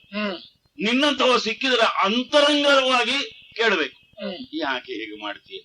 ಸ್ವಲ್ಪ ದುಡುಕಿದೆ, ಅದಕ್ಕೆ ನೀನ್ ಹೇಳಿದೆ. ನಾನು ಅಂತರಿಕ್ಷದಲ್ಲೇ ಇದ್ದೆ, ಈ ಕಡೆಗೆ ಕಿವಿ ಕೊಟ್ಟಿದ್ದೆ, ಬಹುಶಃ ದೃಷ್ಟಿ ಹಾಕಿದ್ದೆ ಅಂತ. ಇಷ್ಟಕ್ಕೆ ಇಷ್ಟ ಆದ್ರೆ ಮತ್ತೆ ನೀನು ಹಿಡಿದ್ರೆ ಎಷ್ಟಾದೀತು? ಎಷ್ಟೋ ಆದೀತು. ಭಯಕ್ಕಲ್ಲ, ಮರೆತು ಬಿಡುವ. ಅರಿಯದಾದೆ ನಿನ್ನ ಮಹಿಮೆ. ನನಗೂ ಹಾಗೆ ಬೇಡದ್ದನ್ನು ಮಾಡಿದೆ ಅಂತ ತೋರ್ತದೆ. ಆದ್ರಿಂದ ಕ್ಷಮಿಸು.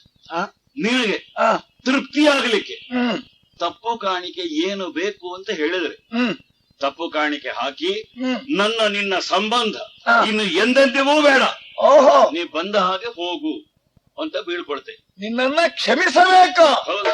ಆಗದು ಆಗದಾಗದೆಲ್ಲವೂ ನಿನ್ನ, ಆಗದಾಗದೆಲ್ಲವೂ ನಿನ್ನ, ನೀಗ ಕ್ಷಮಿಸಿ ಎನ್ನ ಮಹಿಮೆ. ಹೇಗೆ ತಿಳಿವೆ ಮೂಢ ನಿನಗೆ ತಾಗಲೇ ಅನಿಸಿ. ವಿಕ್ರಮ, ಏನು ಸರ್ವತಾ ನಿನ್ನನ್ನು ಕ್ಷಮಿಸಲಾರೆ, ನೀನು ಅಕ್ಷಮ್ಯ ಅಪರಾಧಿ ಆಗ್ತೀಯ. ಕಾರಣ ಇಷ್ಟೇ, ಎಷ್ಟು ಪ್ರಪಂಚದಲ್ಲಿ ಏನೂ ತಿಳಿಯದೇ ಇದ್ದ ಒಬ್ಬ ವ್ಯಕ್ತಿ ಮಾಡಿದ ಅಪರಾಧವನ್ನ ಕ್ಷಮಿಸಿ ಅವನ ಬದುಕಿಗೆ ಉತ್ತಮ ಮಾರ್ಗದರ್ಶನವನ್ನ ಮಾಡಬೇಕಾಗುತ್ತದೆ, ಅವನ ಬದುಕಿಗೆ ಅವಕಾಶ ಕೊಡಬೇಕಾಗುತ್ತದೆ. ನೀನು ಮಾತ್ರ ಕ್ಷಮೆಗೆ ಅರ್ಹನೇ ಅಲ್ಲ. ಯಾಕೆ ಗೊತ್ತಾ? ಯಾಕೆ? ಕೋಟ್ಯಾನುಕೋಟಿ ಪ್ರಜೆಗಳನ್ನು ಆಳುತ್ತಿರುವಂತಹ ಯೋಗ್ಯತಾವಂತ ವ್ಯಕ್ತಿ ನೀನು. ನಿನಗೆ ತಪ್ಪು ಮಾಡುವ ಅಧಿಕಾರವೇ ಇಲ್ಲ. ನಿನ್ನದ್ದಾದಂತಹ ನಡೆ ನುಡಿ ಹೇಗಿರಬೇಕಿತ್ತು? ವಾದೆ ವಾದೆ ಜಾಯತೆ ತತ್ವ ಬೋಧ, ತತ್ವ ಭೇದಕ್ಕೆ ಅವಕಾಶ ಕ್ಷಣಕ್ಕೂ ಆಗಬಾರದಿತ್ತು. ಅದು ಆಗಿ ಹೋಗಿದೆ ನಿನ್ನಿಂದ. ಅದಕ್ಕೆ ಪ್ರಾಯಶ್ಚಿತ್ತವೋ ಎಂಬಂತೆ ನಿನ್ನನ್ನು ನಾನಾ ವಿಧದಿಂದ ಕಾಡಿ ನೀನು ಮಣಿಯುವ ಹಾಗೆ ಮಾಡದೇ ಇದ್ರೆ ಶನಿಯಲ್ಲ, ನೆನಪಿರಲಿ. ಇದು ಒಳ್ಳೆಯದಕ್ಕೆ. ಶನೈಶ್ಚರ, ಏನು ನನಗೇನು, ಕೊಳೆಯನ್ನು ಮುಟ್ಟಿದ್ರೆ ಶುದ್ಧವಾದ ಜಲದಿಂದ ತೊಳೆಯಬಾರದು ಎಂಬ ಹಠ ಇಲ್ಲ. ಆಗಲಿ, ನಿನಗೆ ಎಷ್ಟು ಸಾಮರ್ಥ್ಯ ಇದೆ ಅಷ್ಟನ್ನೂ ಉಪಯೋಗಿಸಿ ಈ ವಿಕ್ರಮನಲ್ಲಿ ಒಂದು ಪರಿಣಾಮವನ್ನು ನೀನು ಮಾಡತಕ್ಕದ್ದು. ನನಗೂ ಒಂದು ಹಠ ಇದೆ. ಏನೋ? ನನ್ನ ನೈತಿಕ ಬಲ, ನನ್ನ ನಿಷ್ಠೆ, ಇದು ನನ್ನನ್ನು ಮೃತ್ಯು ಮುಖದಿಂದಲೂ ಕೂಡ ರಕ್ಷಿಸಿತು ಅಂತ. ಓಹೋ, ಯಥೋ ಧರ್ಮ ತಥೋ ಜಯ.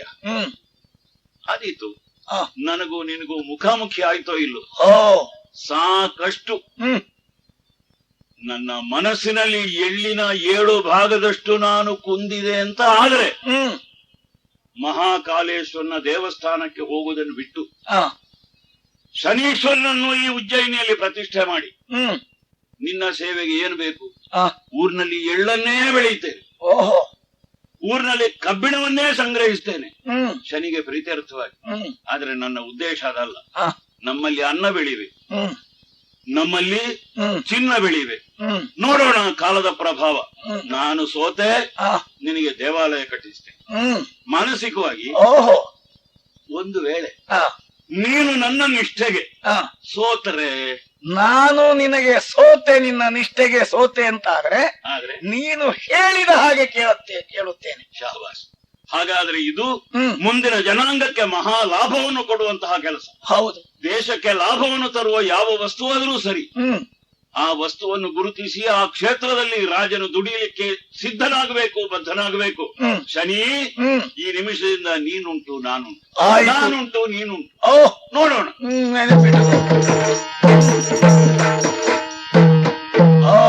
ಪಂಥ ಮಾಡಿ ಹೊರಟಿದ್ದೇನೆ. ಇವ ಸ್ಥಾನ ಭ್ರಷ್ಟನಾಗುವುದಕ್ಕೆ ಏನು ಉಪಾಯ ಮಾಡಲಿ? ಇದೇ ಸರಿ, ಹಾಗೆ ಮಾಡ್ತೇನಂತೆ.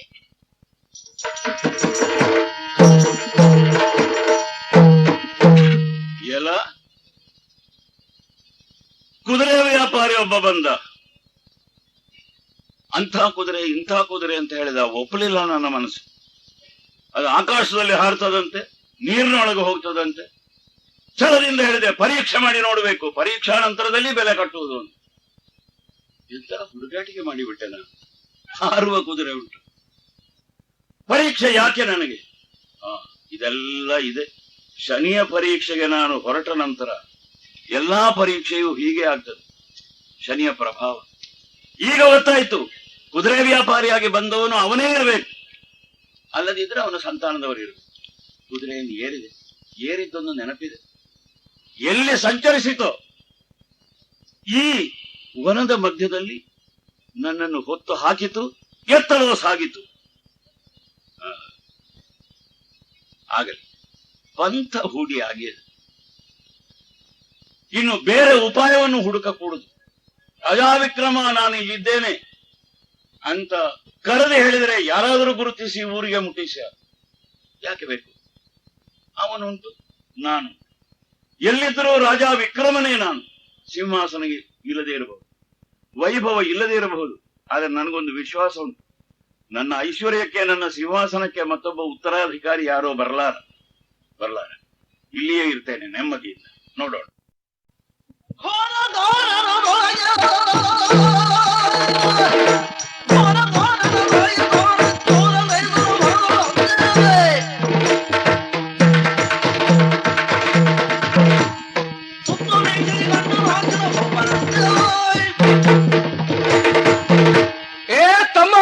ಏನ ಹಲವು ದಿನಗಳಾಯಿತು ನಮ್ಮ ಕೈ ಚಳಕವನ್ನು ತೋರಿಸದೆ. ಈ ಕಾಡಿನ ಪ್ರದೇಶದಲ್ಲಿ ಯಾವುದೇ ಬಂದಂತ ಇದಿಲ್ಲ. ಆದರೆ ಅಗೋ ದೂರದಲ್ಲೊಬ್ಬ ಮಾನವ ರತ್ನಾಭರಣದ ಅಲಂಕೃತನಾಗಿ ದಾರಿಯಲ್ಲಿ ಬಿದ್ದಂತಿದ್ದಾನೆ. ಆತನ ಬಳಿಗೆ ಹೋಗಿ ಆತನಲ್ಲಿ ಸಮಾಧಾನದ ಮಾತನಾಡಿ ಕೊಡಲಿಲ್ಲ ಅಂತ ಆದ್ರೆ 4 ಏಟನ್ನು ಕೊಟ್ಟು ಆ ಸಂಪತ್ತನ್ನು ದೋಚಿಕೊಳ್ಳೋಣ. ದರೋಡೆ ಒಂದನ್ನೇ ನಮ್ಮ ಬದುಕಿನ ಮಾರ್ಗವಾಗಿ ಇಟ್ಟುಕೊಂಡವ್ರು ನಾವು. ಕೈಗೆ ಸಿಕ್ಕಿದ್ದನ್ನು ಬಿಡುವುದು ಯಾಕೆ? ಅವ ಕೊಡ್ಲಿ ಕೊಡದೇ ಇರ್ಲಿ, ಪಡೆಯಲೇಬೇಕು ಅನ್ನೋದು ನಮ್ಮ ಉದ್ದೇಶ.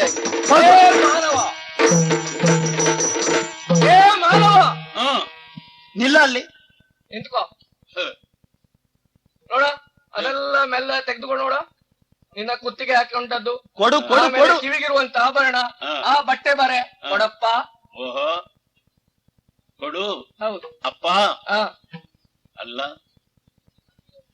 ಈ ಗಾತ್ರ ಇದೆ ನಿಮಗೆ, ಏನು ದುಡಿದು ತಿನ್ನಲಿಕ್ಕೆ ಬೆನ್ನು ಬಗ್ಗೋದಿಲ್ಲ. ಯಾವನೊಬ್ಬ ಪಾಂತ ಹೋಗ್ತಾನೆ, ಅವನ ಮೈ ಮೇಲೆ ಚಿನ್ನಾಭರಣ ಉಂಟು. ಏನದು? ನಿಮ್ಮ ಪಿತರಾರ್ಜಿತು, ನಮ್ಮ ದುಡಿಮೆಯೇ ಇದು. ಒಳ್ಳೆ ನಮ್ಮ ಹಸ್ತ ಕೌಶಲ್ಯ ತೋರಿಸುವಂತದ್ದು. ಮಾನವ ಅಂತ ಹೇಳಿದ್ರಲ್ಲ, ಹಾಗಾದ್ರೆ ನೀವು ಅದಲ್ಲ ಅಂತ ಆಗ್ತದೆ. ಮನುಷ್ಯತ್ವ ಇಲ್ಲದೆ ಮನುಷ್ಯ ಆಕೃತಿಯಿಂದ ದರೋಡೆ ಮಾಡುತ್ತಾ ದಾರಿ ಹೋಗುವವರನ್ನು ಕೊಡು ಕೊಡು. ಏನು ಮಾಡುದೇಳಿ?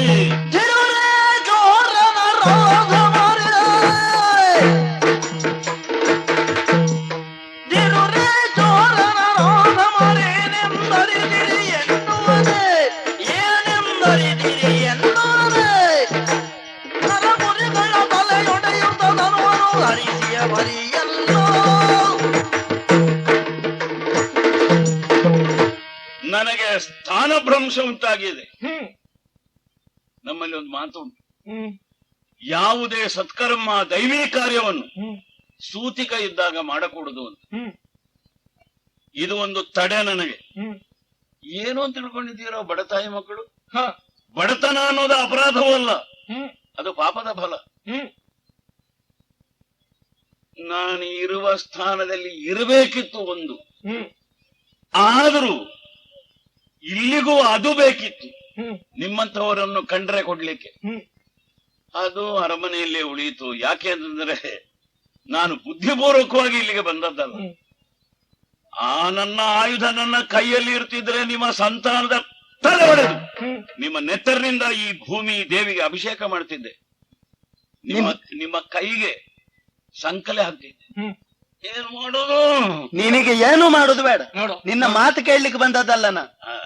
ಮರ್ಯಾದೆಯಿಂದ ಕೊಡ್ಬೇಕು. ನೀನು ಕೊಡದೆ ಇದ್ರೆ ನಿನ್ನ ರಟ್ಟೆ ಕಟ್ಟಿ ನಾವು ಪಡೆದುಕೊಳ್ತೇವೆ.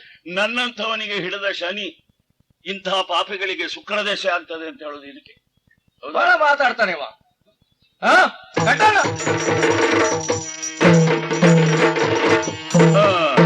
ಚೋರರಾಭರಣಗಳ ಸುಲಿಯುತ ಸಾರಲ ತಲು ಬಳಲಿನ ಬಾಯಾರು ಜಲವನ್ನರಸಿ ಬರುತ್ತಿರೆ ಮುಂದಕ್ಕೆ.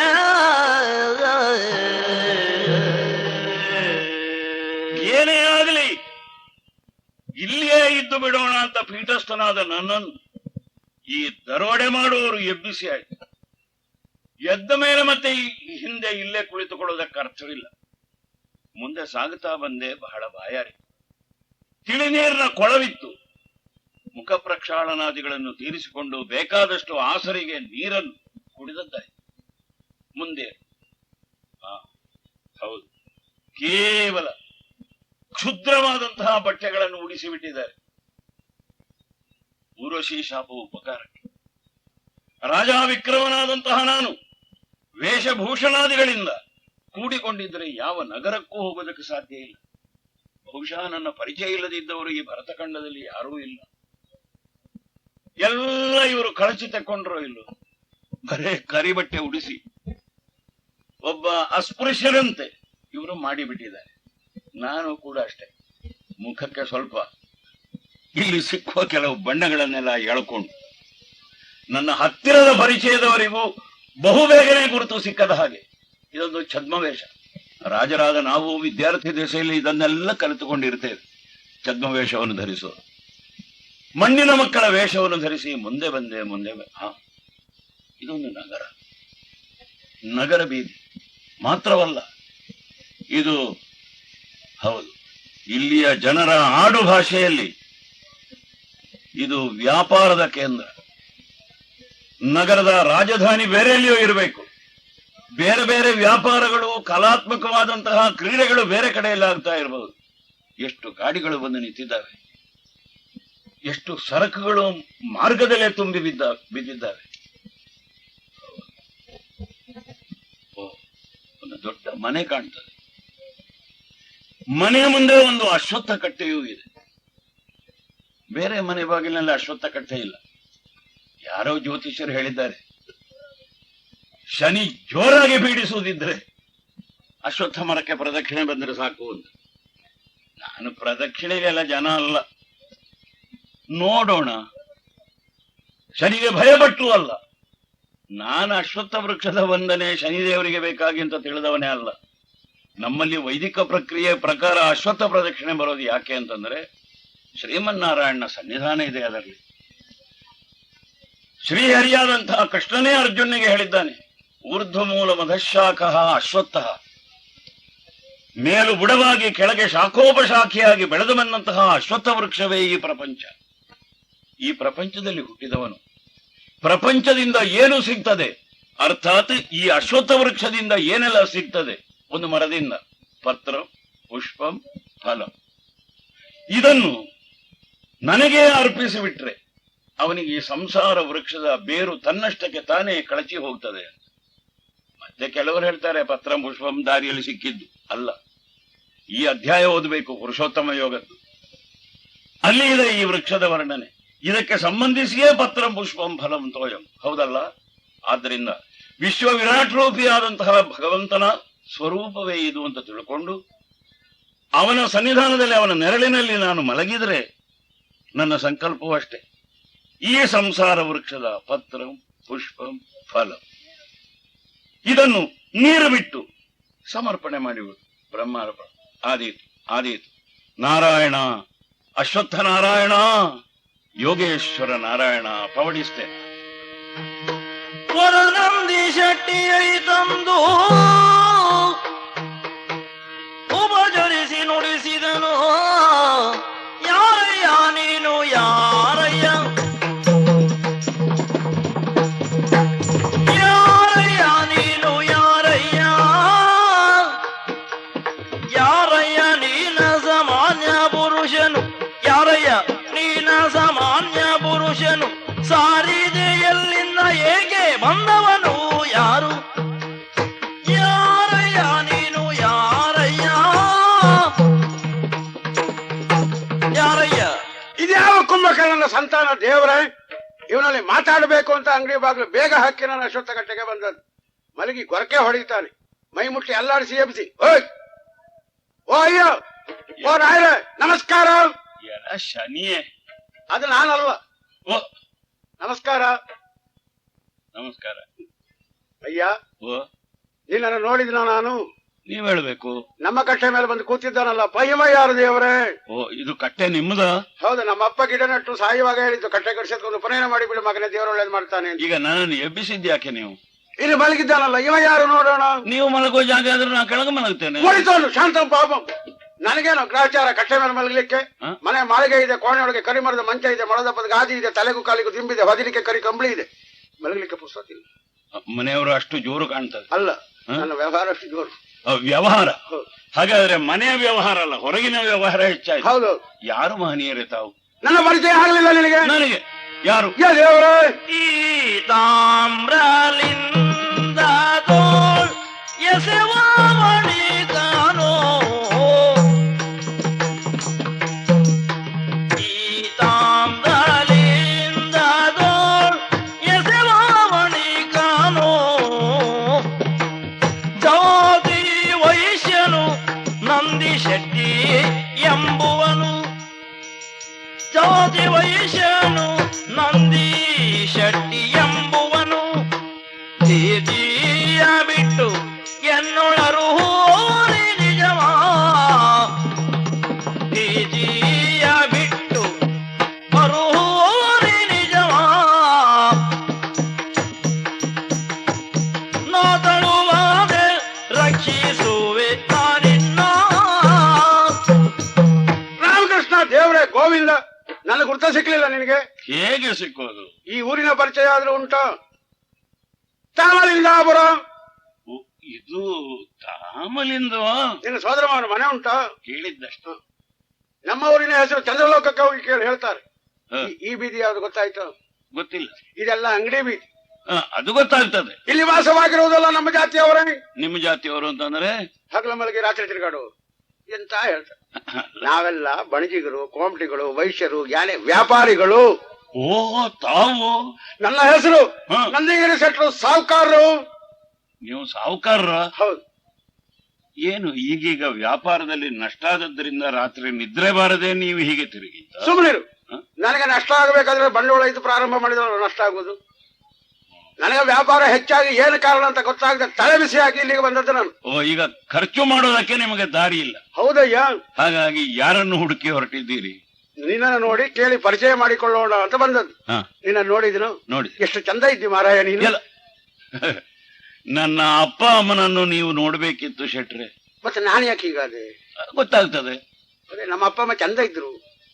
ಇದು ನಿನ್ನ ಮೈ ಮುಖಗಳಲ್ಲಿ ಕಾಣುವ ಲಕ್ಷಣಗಳನ್ನು ನೋಡಿದ್ರೆ ಹ, ಅಯ್ಯ ಮಹಾನುಭಾವ, ಹ. ನೀನೊಬ್ಬ ಚಕ್ರವರ್ತಿಯೇ ಇರಬೇಕು. ಎಲ ಎಲ ಎಲ ಅಲ್ಲದಿದ್ರು ಆ ಕುಟುಂಬದಲ್ಲಿ ಹುಟ್ಟಿದವನು ದೇವರಾಣೆ. ಹೌದು. ನಿಮಗೆ ಲಕ್ಷಣ ಹೇಳೋದಕ್ಕೂ ಗೊತ್ತುಂಟು. ಹ್ಮ್. ಮುಖ ನೋಡಿ ಹೇಳಿದ್ರೋ ಇಲ್ಲೋ? ಹೌದು. ನನ್ನ ಕೈ ನೋಡಿ ಎಲ್ಲ ತಿಳ್ಕೊಳ್ಳಿ, ಮತ್ತೆ ಹೊರಟೋಗಿ. ನಾನು ಎಲ್ಲಡಿಕೆ ಬೆಟ್ಟಿಗೆ ತರಲಿಲ್ಲಲ್ಲ. ನನಗೆ ನಿದ್ರೆ ಯಾಕೆ? ಕೂತ್ಕೊಂಡ ಎಲ್ಲಡಿಕೆ ತೆಗೀರಿ ಅಂತ ನೀನ್ ಹೇಳಿದ್ರೆ. ಇಲ್ಲ, ಕೈ ನೋಡಿ ಲಕ್ಷಣ ಹೇಳಿ ನೀವೇ ತೃಪ್ತಿ ಪಟ್ಟುಕೊಂಡು ಹೋಗಿ. 1000 ಜನ ಸೇರಿದ ಸಂತೆಯಲ್ಲಿ ಚಾಪೆ ಹಾಸಿ ಕೂತು ಬಂದವರ ಕೈ ಮುಖ ನೋಡಿ ಲಕ್ಷಣ ಹೇಳಿ ಕಾಸು ಮಾಡುವವಲ್ಲ ನಾನು. ಹ, ವ್ಯಾಪಾರಿ ನಂದಗಿರಿ ಶೆಟ್ರು, ಸಾಹುಕಾರರು ಅಂತ ಹೇಳಿದ್ರಲ್ಲ. ಹ. ಅಯ್ಯ. ಹಾಗಾದ್ರೆ ನನಗೆ ಹ್ಮ್. ಅಂತಹ ಲಕ್ಷಣ ಉಂಟು. ಹೌದು. ರಾಜವಂಶದಲ್ಲಿ ಹುಟ್ಟಿದ್ದೇ ಇರಬೇಕು. ಮಾತ್ರ ಅಲ್ಲ, ಹ? ಈ ಕಟ್ಟೆ ಕಾಲಿಂದ ಮೆಟ್ಟಿ ನೀನು ಕೂತಿಯೋ, ಹ. ಇದು ನಮ್ಮ ಕಟ್ಟೆಯೋ. ಹ, ನಿನ್ನ ಯೋಗದಿಂದಾಗಿ ನಮ್ಮ ಅಂಗಡಿಯಲ್ಲಿ ಒಂದು ವಾರಕ್ಕಾಗುವ ವ್ಯಾಪಾರ ಒಂದು ದಿವಸಕ್ಕೆ ಆಗ್ಲಿಕ್ಕೆ ಆರಂಭ ಆಯ್ತು. ಕೋಮಟಿಗಳು ಸತ್ಯವೂ ಹೇಳ್ತಾರ? ಅಂಗಡಿ ಬಿಟ್ಟ ಮೇಲೆ ಹೇಳ್ತಾರೆ. ಹಾಗಾದ್ರೆ ನಾನು ಸತ್ಯವನ್ನು ಹೇಳ್ತೇನೆ. ಕೇಳೋಣ. ಉಜ್ಜಯಿನಿ ಗೊತ್ತೋ? ನಮ್ಮ ಉಜ್ಜಯಿನಿ ನನಗೆ ಗೊತ್ತಿಲ್ವೇನೋ? ನಿಮ್ಮ ಉಜ್ಜಯಿನಿ ಅಂದ್ರೆ? ನಮ್ಮ ಅಪ್ಪನ ದರ್ಖಾಸ್ತು. ಅಂದ್ರೆ ನಮ್ಮ ದೇಶ ಹ. ಅಭಿಮಾನ. ಓಹೋ, ಅದಕ್ಕೆ ಸಂಬಂಧಪಟ್ಟ ಪ್ರದೇಶ ಇದು. ಹೌದು. ಇಲ್ಲಿ ಒಬ್ಬ ಮಾಂಡಲಿಕ ಇದ್ದಾನೆ. ಚಂದ್ರಸೇನ ಮಹಾಪ್ರಭುಗಳು ಉಜ್ಜಯಿನಿಯಲ್ಲಿ ರತ್ನಸಿಂಹಾಸನಾಧೀಶ್ವರನಾಗಿ ಮೆರೆಯುತ್ತಿರುವ ಆ ವ್ಯಕ್ತಿಯ ಪರಿಚಯ ಉಂಟ? ರಾಜ ವಿಕ್ರಮಾದಿತ್ಯ ಪ್ರಭುಗಳು. ಗೊತ್ತಲ್ಲ? ಅನುಮಾನ ನನಗೆ ಗೊತ್ತಾ ಇಲ್ಲದೆ ನೀವು ಸುಳ್ಳು ಹೇಳ್ತೀರೋ ಅಂತ. ಅಂಗಡಿ ಬಿಟ್ಟು ಬಂದ್ಮೇಲೆ ಸುಳ್ಳು ಹೇಳೋದಿಲ್ಲ. ರಾಜ ವಿಕ್ರಮನನ್ನು ನಿಮಗೆ ಪರಿಚಯ ಉಂಟು? ನನಗೂ ಅವರಿಗೂ ಕುತ್ತಿಗೆಯಲ್ಲೇ ಪ್ರಾಣ ಅಂತ ಹೇಳ್ತಾರೆ. ಮತ್ತೆ ನನ್ನಲ್ಲಿ ನೀನು ಯಾರು ಅಂತ ಕೇಳ್ತೀರಲ್ಲ? ಏನು ಓ, ಬಡವರ ಹೆಸರು ದೊಡ್ಡವರ ಹೆಸರು ಹೇಳಿ ಬಡವರು ಬೇಡಿ ತಿಂದ ಹಾಗೆ ನಾನೇ ರಾಜ ವಿಕ್ರಮಾದಿತ್ಯ ಅಂತ ಹೇಳಿ ಹೊರಟೆ ನೀನು? ಹಾಗೆ ಹೇಳಿದನ? ಅಲ್ಲ, ನೀನ್ ಹೇಳೋ ಧಾಟಿ ಕೇಳಿದ್ರೆ ಹಾಗೆ ಅಲ್ಲಿ ಮುಡಿಸುವ ನಿಮಗೆ ಅವಸರ ಹೇಳಿ. ಇಲ್ಲ, ನೀನ್ ಹೇಳು. ರಾಜ ವಿಕ್ರಮನ ಪರಿಚಯ ಉಂಟೋ? ಧಾರಾಳ ಉಂಟು, ಕೇಳಿ ಬಲ್ಲೆ. ಇದ್ರೆ ರಾಜ ವಿಕ್ರಮನ ನೆರಳಿನಂತೆ ಹ್ಮ್. ಅವ ಹೋದಲ್ಲಿ ಇದ್ದಲ್ಲಿ ಬಂದಲ್ಲಿ ಹ್ಮ್. ನಾನು ಅಂಗರಕ್ಷಕನಾಗಿದ್ದವ. ನೀನು ನಾನು ಹೇಳಿದ್ದನ್ನು ಅಪಾರ್ಥ ಮಾಡಿದೆ. ಏನು? ಧಾರಾಳ ಉಂಟು ಅವ್ರ ಪರಿಚಯ, ಕೇಳಿ ಮಾತ್ರ, ನೋಡಿ ಅಲ್ಲ. ಮತ್ತೆ ನೋಡ್ಲಿಲ್ಲ ಆದ್ರಿಂದ ನೀನು ಅಲ್ಲಿದ್ದದ್ದು ಗೊತ್ತಿಲ್ಲ. ಹಾಗಾದ್ರೆ ಪರಿಚಯ ನಿಮಗೆ ಬರೀ ಚಿತ್ರ ನೋಡಿ. ಹೌದು, ಚಿತ್ರ ನಾನ್ ನೋಡ್ಲಿಲ್ಲಪ್ಪ. ಅಲ್ಲ, ಹೌದು, ಕೇಳಿ. ನಾನು ಅಲ್ಲಿಯವನೇ. ಅಲ್ಲಿಯವನೇ? ಎಷ್ಟೋ ಸಲ ರಾಜ ವಿಕ್ರಮನೇ ನಾನು ಅಂತ ತಿಳಿದು ಊರಿನಲ್ಲಿ ನಮಸ್ಕಾರ ಮಾಡುವ ಜನರಿದ್ದಾರೆ. ಅಯ್ಯ ಮಹನೀಯ, ಅಭೇದ. ಆ ರೀತಿ ನೀವಿಬ್ರು ಮೈಯರಳಾದ್ರೂ ಜೀವ ಒಂದಾಗಿ ಬದುಕಿದಂಥವ್ರಂತ ಆದ್ರೆ ಅಷ್ಟು ದೊಡ್ಡ ಮನುಷ್ಯ ನಿನಗೇನಯ್ಯ ಊರು ಬಿಟ್ಟು ಕಟ್ಟೆ ಮೇಲೆ ಮಲಗುವ ಗತಿ? ಅದೆಲ್ಲ ಗ್ರಹಚಾರ ಶೆಟ್ರೆ. ಅಂದ್ರೆ ನನ್ನ ಹೆಸರು ವಿಭಾವಸು ಅಂತ. ಹ ಹ ಹ. ಚಕ್ರವರ್ತಿಯಾದ ನಳನಿಗೆ ಏನೆಲ್ಲ ಆಯ್ತು? ಅಯ್ಯೋ, ಅದು ಶನಿ ಕಾಟದಿಂದ ಏನೆಲ್ಲ ದೇಶಾಂತರ ಆಗಿ ಬೇಡ ಬೇಡದ ಕಷ್ಟ ಎಲ್ಲ ಅನುಭವಿಸಿದ. ಈಗ ಹೊಸ ಹೊಸ ಜನ ಹುಟ್ಟಿಕೊಂಡಿದ್ದಾರೆ, ಶನಿ ಇನ್ನೂ ಬದುಕಿದ್ದಾನೆ. ಅದ್ರೇನಾಯ್ತು? ಜೋಯಿಸರು ಹೇಳಿದ್ರು, ಹ್ಮ್. ಆ ಶನಿ ನನಗೆ ಹ್ಮ್. ಅದು ಯಾವುದೋ ನಷ್ಟ 12ಕ್ಕ ಹ್ಮ್. ಏನೋ ಈಗ ಬಂದಿದ್ದಾನೆ. ನಿನಗೆ? ಹೌದು, ಏ ದೇವರೇ, 7 ಶನಿ ಅಂತೆ. ನಿನಗೆ? ಹ? ನನಗೆ ಪಂಚಮದ ಶನಿ ಅಂತ ಮಾರಾಯ ಪುಣ್ಯಾತ್ಮ. ಹಾಗಾದ್ರೆ ಜಾತಕ ಫಲ ನಿಮಗೂ ಸ್ವಲ್ಪ ನಷ್ಟದ್ದೇ. ಈಗ ನಾವಿಬ್ರು ಒಟ್ಟಾದ ಒಳ್ಳೇದಾಯ್ತು ಬಿಡು. ಹ. ಶನಿ ಒಬ್ಬನೇ ಅಲ್ವೋ? ಒಬ್ಬನೇ. ನಾನು ನೀನು ಇಬ್ರು ಆಗ್ಲಿಲ್ವೋ? ಇಬ್ರು ಒಟ್ಟಾದ್ರೆ ಅವ ಸೋಲುದಿಲ್ವೋ?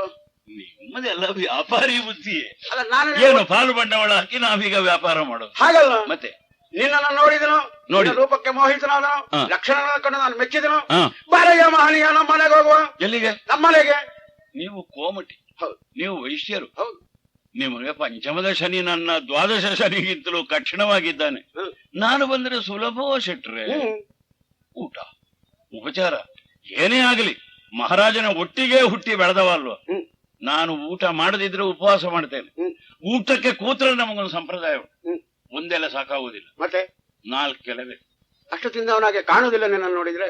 ಅರಮನೆಯ ಸಂಪ್ರದಾಯ 4 ಎಲೆಯದ್ದು ನಾವು ತಿಂತೇವೆ ಅಂತಲ್ಲ. ಒಬ್ಬನಿಗೆ 4 ಎಲೆ ಯಾಕಯ್ಯ? ಒಂದು ದೇವರಿಗೆ ಎಲೆ ಇಡಬೇಕು, ದೇವರ ನೈವೇದ್ಯ, ಒಂದು ಗೋವಿಗೆ ಇಡಬೇಕು, ಗೋಗ್ರಾಸ, ಮತ್ತೊಂದು ಕಾದಿಡಬೇಕು ಯಾರಾದ್ರೂ ಅತಿಥಿಗಳು ಬಂದರೆ, ಹ, ಹ, ಹ. ಮತ್ತೆ 4ನೇ ಎಲೆ. ನಿನಗೆ ಯಾಕೆ ನಿಮ್ಗೆ ಇಷ್ಟು ಖರ್ಚು?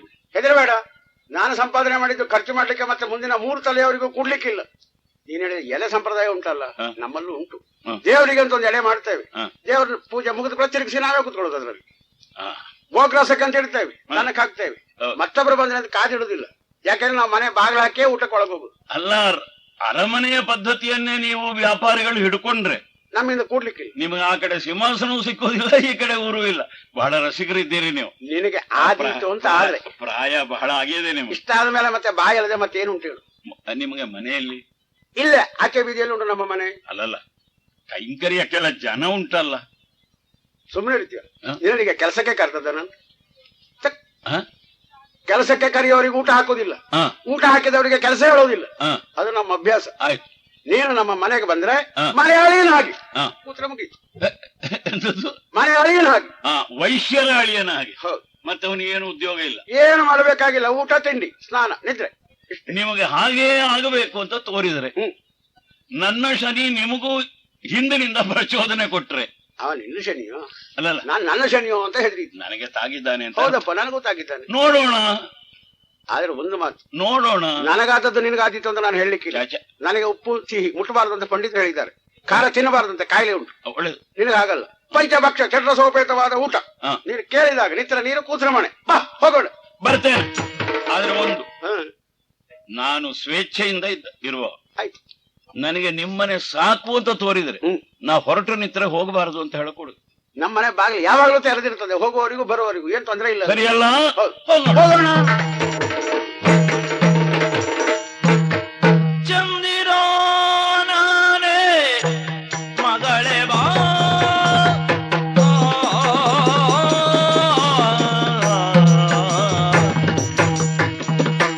ಚಂದಿರೋ ನಾನೇ ಮಗಳೇ ಬಾಬಾ, ಕುಂದ ಕೊಟ್ಮಲರದನೇ ಬಾರೆ, ಕುಂದ ಕೊಟ್ಮಲರದನೆ ಬಾರೆ, ಮಂದಗಾಮಿನಿ ಇಂದು ನೀನೈ ತಂದ ಕಾರಣ ತಿಳಿಸು.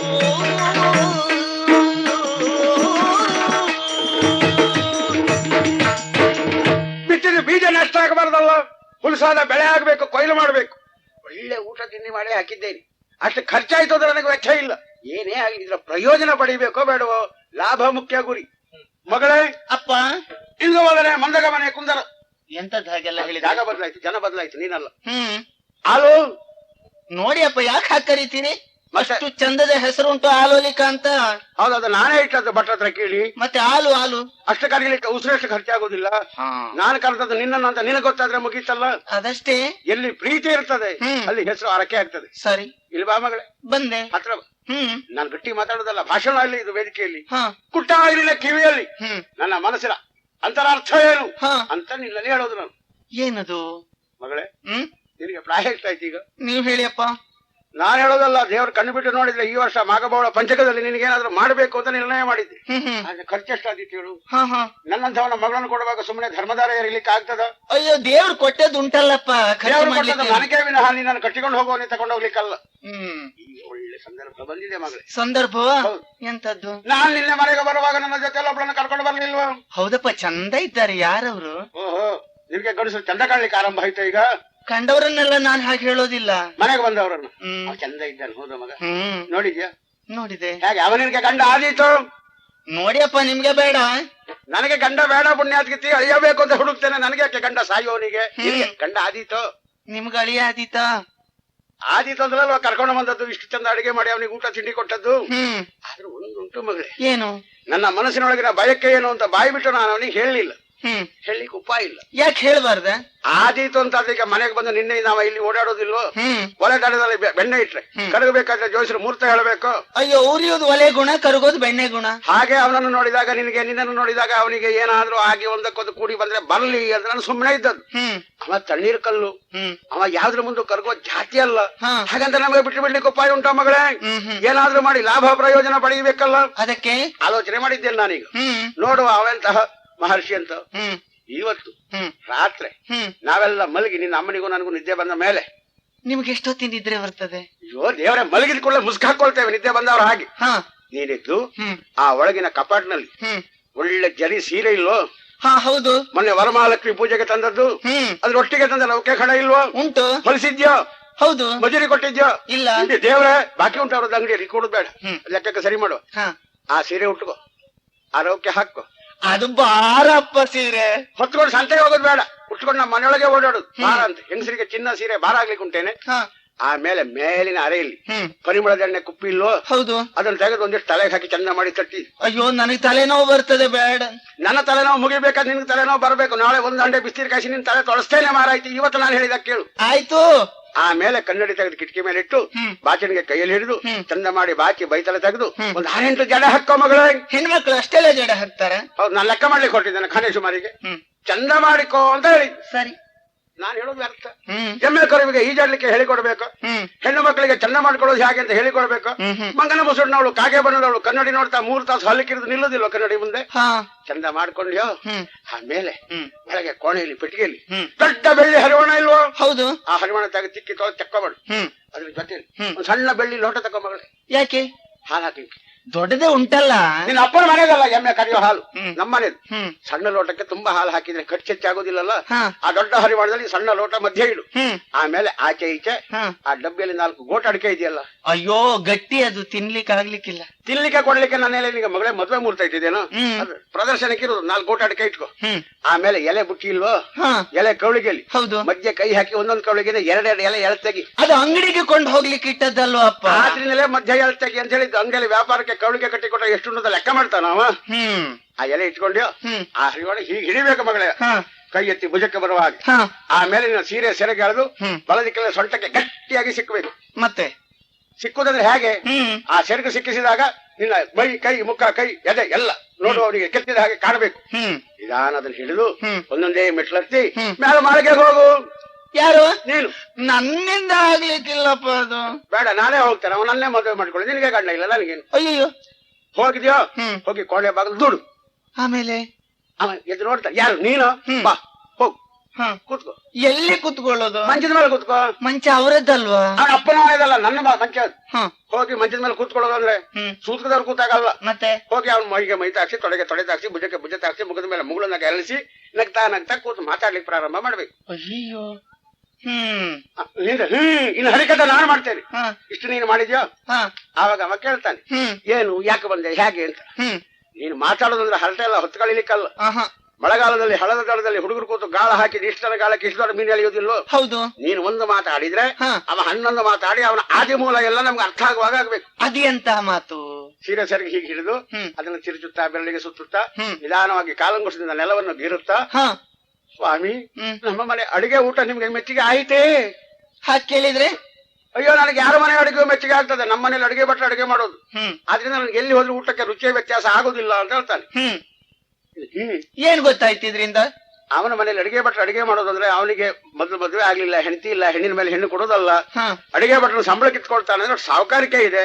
ಅಲ್ಲಿ ಹೋದ್ರೆ ಕಸ ಮುಸರೆ ಮಾಡುವ ಕೆಲಸ ಇಲ್ಲ. ಇಷ್ಟು ಗೊತ್ತಾಗ್ಲಿಲ್ವೋ? ಹೌದು. ಹೀಗೆ ನಗ್ತಾ ನಗ್ತಾ ಮಾತಾಡಿ ಅವನ ಮನಸ್ಸನ್ನು ಒಲಿಸಿಕೊಳ್ಕೊಂಬರ್ಲೆ. ಮನಸ್ಸು ಮಾತ್ರ. ಅಪ್ಪ, ಒಂದು ವೇಳೆ ಅವರು ಒಪ್ಪಿದ್ರೆ ಆಯ್ತು, ಆಗದೆ ಇದ್ರೆ ನನ್ನ ಮರ್ಯಾದೆ ಹೋಗುದಿಲ್ವಪ್ಪ? ಸುಮ್ಮನೆ ಅಷ್ಟು ದೊಡ್ಡ ಪೆಟ್ಟಿಗೆಯಲ್ಲಿ ಇಟ್ಟು ಬೀಗ ಹಾಕಿದ್ದಾನೆ, ಎಲ್ಲಿ ಹೋಗ್ತದೆ ಮರ್ಯಾದೆ? ಏನು ಸೆಟ್ರೆ, ನೀವೆಲ್ಲ ಮರ್ಯಾದೆಸ್ತರು ಅಂತ ನಿಮ್ ಮನೆಯಲ್ಲಿ ಉಳ್ಕೊಂಡ್ರೆ, ರಾತ್ರಿ ನಾನ್ ಮಲಗಿದ ಕೋಣೆಗೆ ನಿಮ್ ಮಗಳು ಬಂದಿದ್ಲು ಅಂತ ಅವ್ರು ಹೇಳಿದ್ರೆ ಹೇಳಿ, ಒಪ್ಪಿದ್ರೆ ಒಳ್ಳೇದಾಯ್ತು. ಒಪ್ಪಲಿಲ್ಲ, ಲಾಭ ಆಯ್ತು. ಅದ್ ಹೇಗೆ? ಬಾವಿ ಕಟ್ಟೆಯಲ್ಲಿ ಮುಖ ತೊಳೆಯುವಾಗ ನನ್ನ ಹತ್ರ ಹೇಳೋದಿಲ್ವಾ, ಸೆಟ್ರೆ ನಿನ್ನ ನನ್ನ ಕೋಣೆಗೆ ನಿಮ್ ಮಗಳು ಬಂದಿದ್ಲು, ನೋಡಿದ್ಯೇನಯ್ಯ? ನೋಡಿದೆ. ಅಷ್ಟೇ ಅಲ್ಲ, ತುಂಬಾ ಮಾತಾಡಿದ್ಲು. ನೀನು ಮಾತಾಡಿದ್ದೇನಯ್ಯ? ಹೌದು. ಬಡತಾಯಿ ಮಗನ ಏನು ತಿಳಿಸಿದ್ಯೋ? ಶೆಟ್ರ ಮನೆಯಲ್ಲಿರುವ ಮದುವೆ ಆಗ್ತಿದ್ದ ಪ್ರಾಯಕ್ಕೆ ಬಂದ ಹುಡುಗಿ ನೋಡಿ ಮಾತಾಡ್ತಿ ಅಂತ ಆದ್ರೆ ಕಂಡು ಅವಳು ಕುತ್ತಿಗೆ ಕರಿಮಣಿ. ಹೊಲ ಕಡ್ದವನಿಗೆ ಕುಡುಗೋಲ ಅಪರಾಧ. ಪ್ರಾಯ ಹೆಣ್ಣು ಮಕ್ಕಳು ನೋಡಿ ಮಾತಾಡು ಚಟಯ್ಯ ಈಗಿನ ಹುಡುಗರಿಗೆ. ಹಾಗೆ ಮಾತಾಡ್ತಾರೆ ಅಂತ ಕರಿಮಣಿ ಕಟ್ಟಿ ಹಕ್ಕು ಸ್ಥಾಪನೆ ಮಾಡಿ ಇದು ನಂದು ಅಂತ ಹೇಳಿ ಮಾತಾಡ್ಲಿ ಅಷ್ಟು ಹೇಳ್ತೇನೆ. ಮಾತ್ರ ಅಲ್ಲ, ಇಷ್ಟ ಆಗುದು ಮಾತ್ರ ಅಲ್ಲ ಮಗಳೇ, ಎಲ್ಲ ನಿನ್ ತಲೆ ಮೇಲೆ ಉಂಟು. ಹೌದಾ? ಮದುವೆಗೆ ತಯಾರಾಗಿ ಒಪ್ಪಿ ಬಂದ ಅಂತ ಆದ್ರೆ ಮನೆ ಮುಂದೆ ಊರುದ್ದಾಗ್ಲಕ್ಕೆ ಚಪ್ಪರ ಹಾಕ್ಸಿ ನನ್ನ ಸ್ನೇಹಿತರು, ನೆಂಟರು, ಬಳಗದವರು, ಇಷ್ಟದವರು, ಸಂಬಂಧಿಕರು, ಬಾಕಿಯವರು ಎಲ್ಲರಿಗೂ ಹೇಳಿಕೆ ಕೊಡ್ತೇನೆ. ಬಾಕಿಯವರು ಬರ್ಲಿಕ್ಕಿಲ್ಲ. ಅವ್ರ ಕೊಲೆ ಸಹ ಬರೋದು ಬೇಡ, ಬಾಕಿ ಅನ್ನೋದು ಬಡ್ಡಿ ಆದ್ರೂ ವಸೂಲು ಕೊಟ್ರೆ ಮದುವೆಗೆ ಆಯ್ತಲ್ಲ. ಹಾಗಾದ್ರೆ ಹೋಗಿ ಬರ್ತೇನೆ.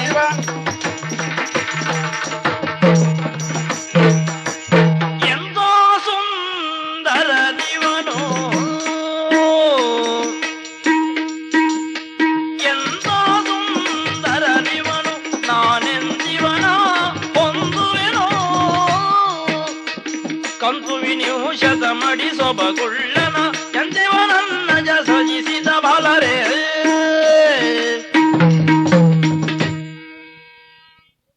ರೋಗಿ ಬಯಸಿದ್ದು ಹಾಲು ಅನ್ನ, ವೈದ್ಯ ಹೇಳಿದ್ದು ಅದನ್ನೇ ಎಂಬಂತಾಯ್ತು. ನಾನು ಅವರ ಈ ಮನೆಗೆ ಬಂದಾಗಲೇ ಮುಖ ನೋಡಿ ಆಕೃಷ್ಟಳಾಗಿದ್ದೆ. ಈ ಹೊತ್ತು ಅಪ್ಪನ ಅಪ್ಪಣೆ ಒಪ್ಪಿಗೆಯೂ ಸಿಕ್ಕಿತಲ್ಲ. ಸಾಲಂಕತಳಾಗಿ ಅವರು ಮಲಗಿದ ಕೋಣೆಗೆ ಬಂದು ನೋಡ್ತೇನೆ. ಛೇ, ಹಾಯಾಗಿ ನಿದ್ರಿಸಿದ್ದಾರೆ. ಎಂತಹ ಮುಖದ ತೇಜಸ್ಸು! ಜಾಗೃತಾವಸ್ಥೆಯಲ್ಲಿ ಒಬ್ಬ ಸುಂದರನಾಗಿ ಕಂಡ್ರೆ ಅಪರಾಧ ಅಲ್ಲ, ವಿಶೇಷ ಅಲ್ಲ. ನಿದ್ರಾಸ್ಥಿತಿಯಲ್ಲಿಯೂ ಯಾವುದೇ ವಿಕಾರವಿಲ್ಲದೆ ಇರುವ ಇವರನ್ನು ಕಂಡಾಗ ಛೇ, ಇಂಥವರ ಕೈ ಹಿಡಿದು ಬಾಳುವಂತಹ ಭಾಗ್ಯವನ್ನು ಭಗವಂತನು ನನ್ನ ಪಾಲಿಗೆ ದಯಪಾಲಿಸಿದ್ದೇ ಹೌದಾದ್ರೆ ಜನ್ಮ ಜನ್ಮಾಂತರದಲ್ಲಿ ನಾನು ಗಳಿಸಿ ಉಳಿಸಿದ ಪುಣ್ಯವೆಂದು ಭಾವಿಸ್ತೇನೆ. ವಿಶಾಲವಾದ ಹಣೆಯೋ, ಉದ್ದನೆಯ ಮೋಗೋ, ಉಬ್ಬಿದ ಕಪೋಲವೋ, ನೀಳವಾದ ಬಾಹುಗಳೋ, ವಿಶಾಲವಾದ ಅವರ ಎದೆ. ಆಹಾ, ಛೇ, ಎಷ್ಟು ಹೊಗಳಿದ್ರೆ ಏನು ಪ್ರಯೋಜನ? ನನ್ನ ಅಂತರಂಗದ ಸ್ಥಿತಿಯನ್ನು ಅವರ ಮುಂದೆ ನಿವೇದಿಸಿಕೊಳ್ಳುವುದಕ್ಕೆ ಅವರಿಗೀಗ ನಿದ್ರೆ ಬಂದಿದೆಯಲ್ಲ, ಏನ್ ಮಾಡ್ಲಿ ನಾನಿನ್ನು? ನನ್ನ ಕೊರಳ ಮುತ್ತಿನ ಹಾರವನ್ನು ಚಿತ್ರಿತ ಬೊಂಬೆಯ ಕೊಕ್ಕಿನಲ್ಲಿ ತೂಗಿಸಿ ಆಮೇಲೆ ನಾನು ಸ್ವಲ್ಪ ಹೊತ್ತು ವಿರಮಿಸ್ತೇನಂತೆ. ಏನಿದು? ಯಾರೋ ಮಂಚದಿಂದ ಎತ್ತಿ ಮೇಲಕ್ಕೆ ಎಸೆದ ಹಾಗಾಯ್ತು. ಯಾರು? ಅವನೇ ಆದಿತ್ಯವಾರ ಶುಕ್ರವಾರದ ಮಧ್ಯದಲ್ಲಿದ್ದ ಅಲ್ಲ. ಓ, ಸೆಟ್ಟರ ಮಗಳು. ನನ್ನ ಮನಸ್ಸು ಯಾವುದನ್ನು ಇಚ್ಛಿಸುವುದಿಲ್ಲ. ಮಕ್ಕಳಿಗಾದರೂ ಹಾಗೆ ಅವರ ಹೊಟ್ಟೆಗೆ, ಅವರ ಅಭಿರುಚಿಗೆ ತಕ್ಕುದಲ್ಲದೆ ಇದ್ದ ಆಹಾರ ಕೊಟ್ಟರೆ ವಾಂತಿ ಮಾಡ್ತಾರೆ. ನನಗೂ ಹಾಗೆ ನನ್ನ ಸೂಕ್ಷ್ಮವಾದಂತಹ ವಾಸನೆ ನನ್ನನ್ನು ಹೊಡೆದೆಬ್ಬಿಸಿತು. ಹೆಣ್ಣೊಬ್ಬಳು ಕಾಲಬುಡದಲ್ಲಿ ಮಲಗಿದ್ದಾಳೆ, ಏಳು, ನೀನಿಲ್ಲಿ ಮಲಗಬೇಕಾದವಲ್ಲ. ಪ್ರಾರಬ್ಧವೇ ಇದ್ಯಾಕೆ ಶೆಟ್ಟಿ ಮಗಳು ಇಲ್ಲಿ? ಏನದು? ಚಿತ್ರಿತವಾದಂತಹ ಹಂಸದ ಕೊಕ್ಕಿನಲ್ಲೊಂದು ಮುತ್ತಿನ ಮಾಲೆ. ಇವಳದ್ದೇ ಇರಬೇಕು. ನುಂಗಿತಲ್ಲ.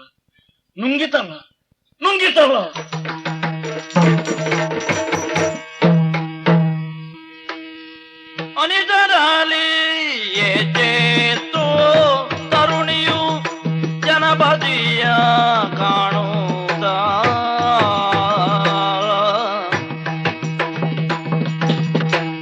ಗಜ್ಜೆಯನನು ಗೋಳಿಸಿ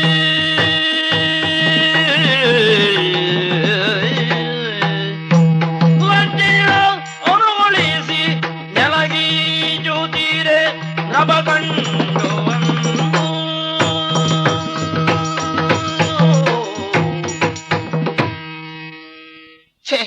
ನನಗೆ ನಿದ್ದೆ ಬಂದು ಹೋಗಿತ್ತು. ಎಚ್ಚರವಾಗಿ ನೋಡುತ್ತೇನೆ, ಮಲಗಿದೇವರು ಹಾಸಿಗೆಯಲ್ಲಿಲ್ಲ. ಎಲ್ಲಿ ಹೋದ್ರಪ್ಪ? ಇಲ್ಲಿಯೇ ಬಳಿಯಲ್ಲಿ ನಿಂತಿದ್ದಾರೆ. ಹೇಗೆ ಮಾತನಾಡಿಸಲಿ? ನನಗೆ ಯಾಕೋ ನಾಚಿಕೆ ಆಗ್ತದೆ. ಅವರಾದ್ರೂ ಮಾತಾಡಿಸಿ ಯಾರು ಅಂತ ಎಣಿಸಿದ್ರೆ ಮುಖವೇ ನೋಡೋದಿಲ್ಲ.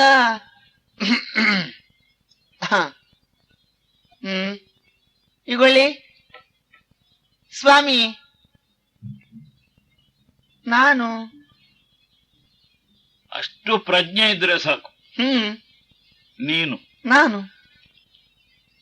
ಅಲ್ಲ, ನಾನು. ಹೌದು. ಎಷ್ಟೊತ್ತಿಗೆ ಬಂದೆ ನೀನು? ಅಲ್ಲ, ನಿಮ್ಗೇನ್ ರಾತ್ರಿ ಸರಿ ನಿದ್ರೆ ಬರುದಿಲ್ವಾ? ಅಂದ್ರೆ ನಿನಗೆ ಹೋದಲ್ಲಿ ಬಂದಲ್ಲಿ ಸಿಕ್ಕಲ್ಲಿ ಎಲ್ಲ ನಿದ್ರೆ ಬರ್ತದೆ ಅಂತ ಅರ್ಥವ? ಮತ್ತೆ ನಾನಿಲ್ಲಿಗೆ ಬರುವಾಗ ನಿಮಗೆ ನಿದ್ರೆ ಬಂದಿತ್ತು. ಬರ್ತದೆ. ನಾನು ಸ್ವಲ್ಪ ಹೊತ್ತು ಕುಳಿತು ಕಾದೆ, ಮತ್ತೆ ನನಗೆ ನಿದ್ರೆ ಬಂತು. ಈಗ ಕಷ್ಟ ಆದದ್ದೇ. ಇಬ್ಬರೂ ಸೇರಿದಲ್ಲಿ ಒಬ್ಬ ಎಚ್ಚರಗೊಂಡಾಗ ಮತ್ತೊಬ್ಬ ನಿದ್ರಿಸೋದು, ಅವ ಎಚ್ಚರಗೊಂಡಾಗ ಇವ ನಿದ್ರಿಸೋದು.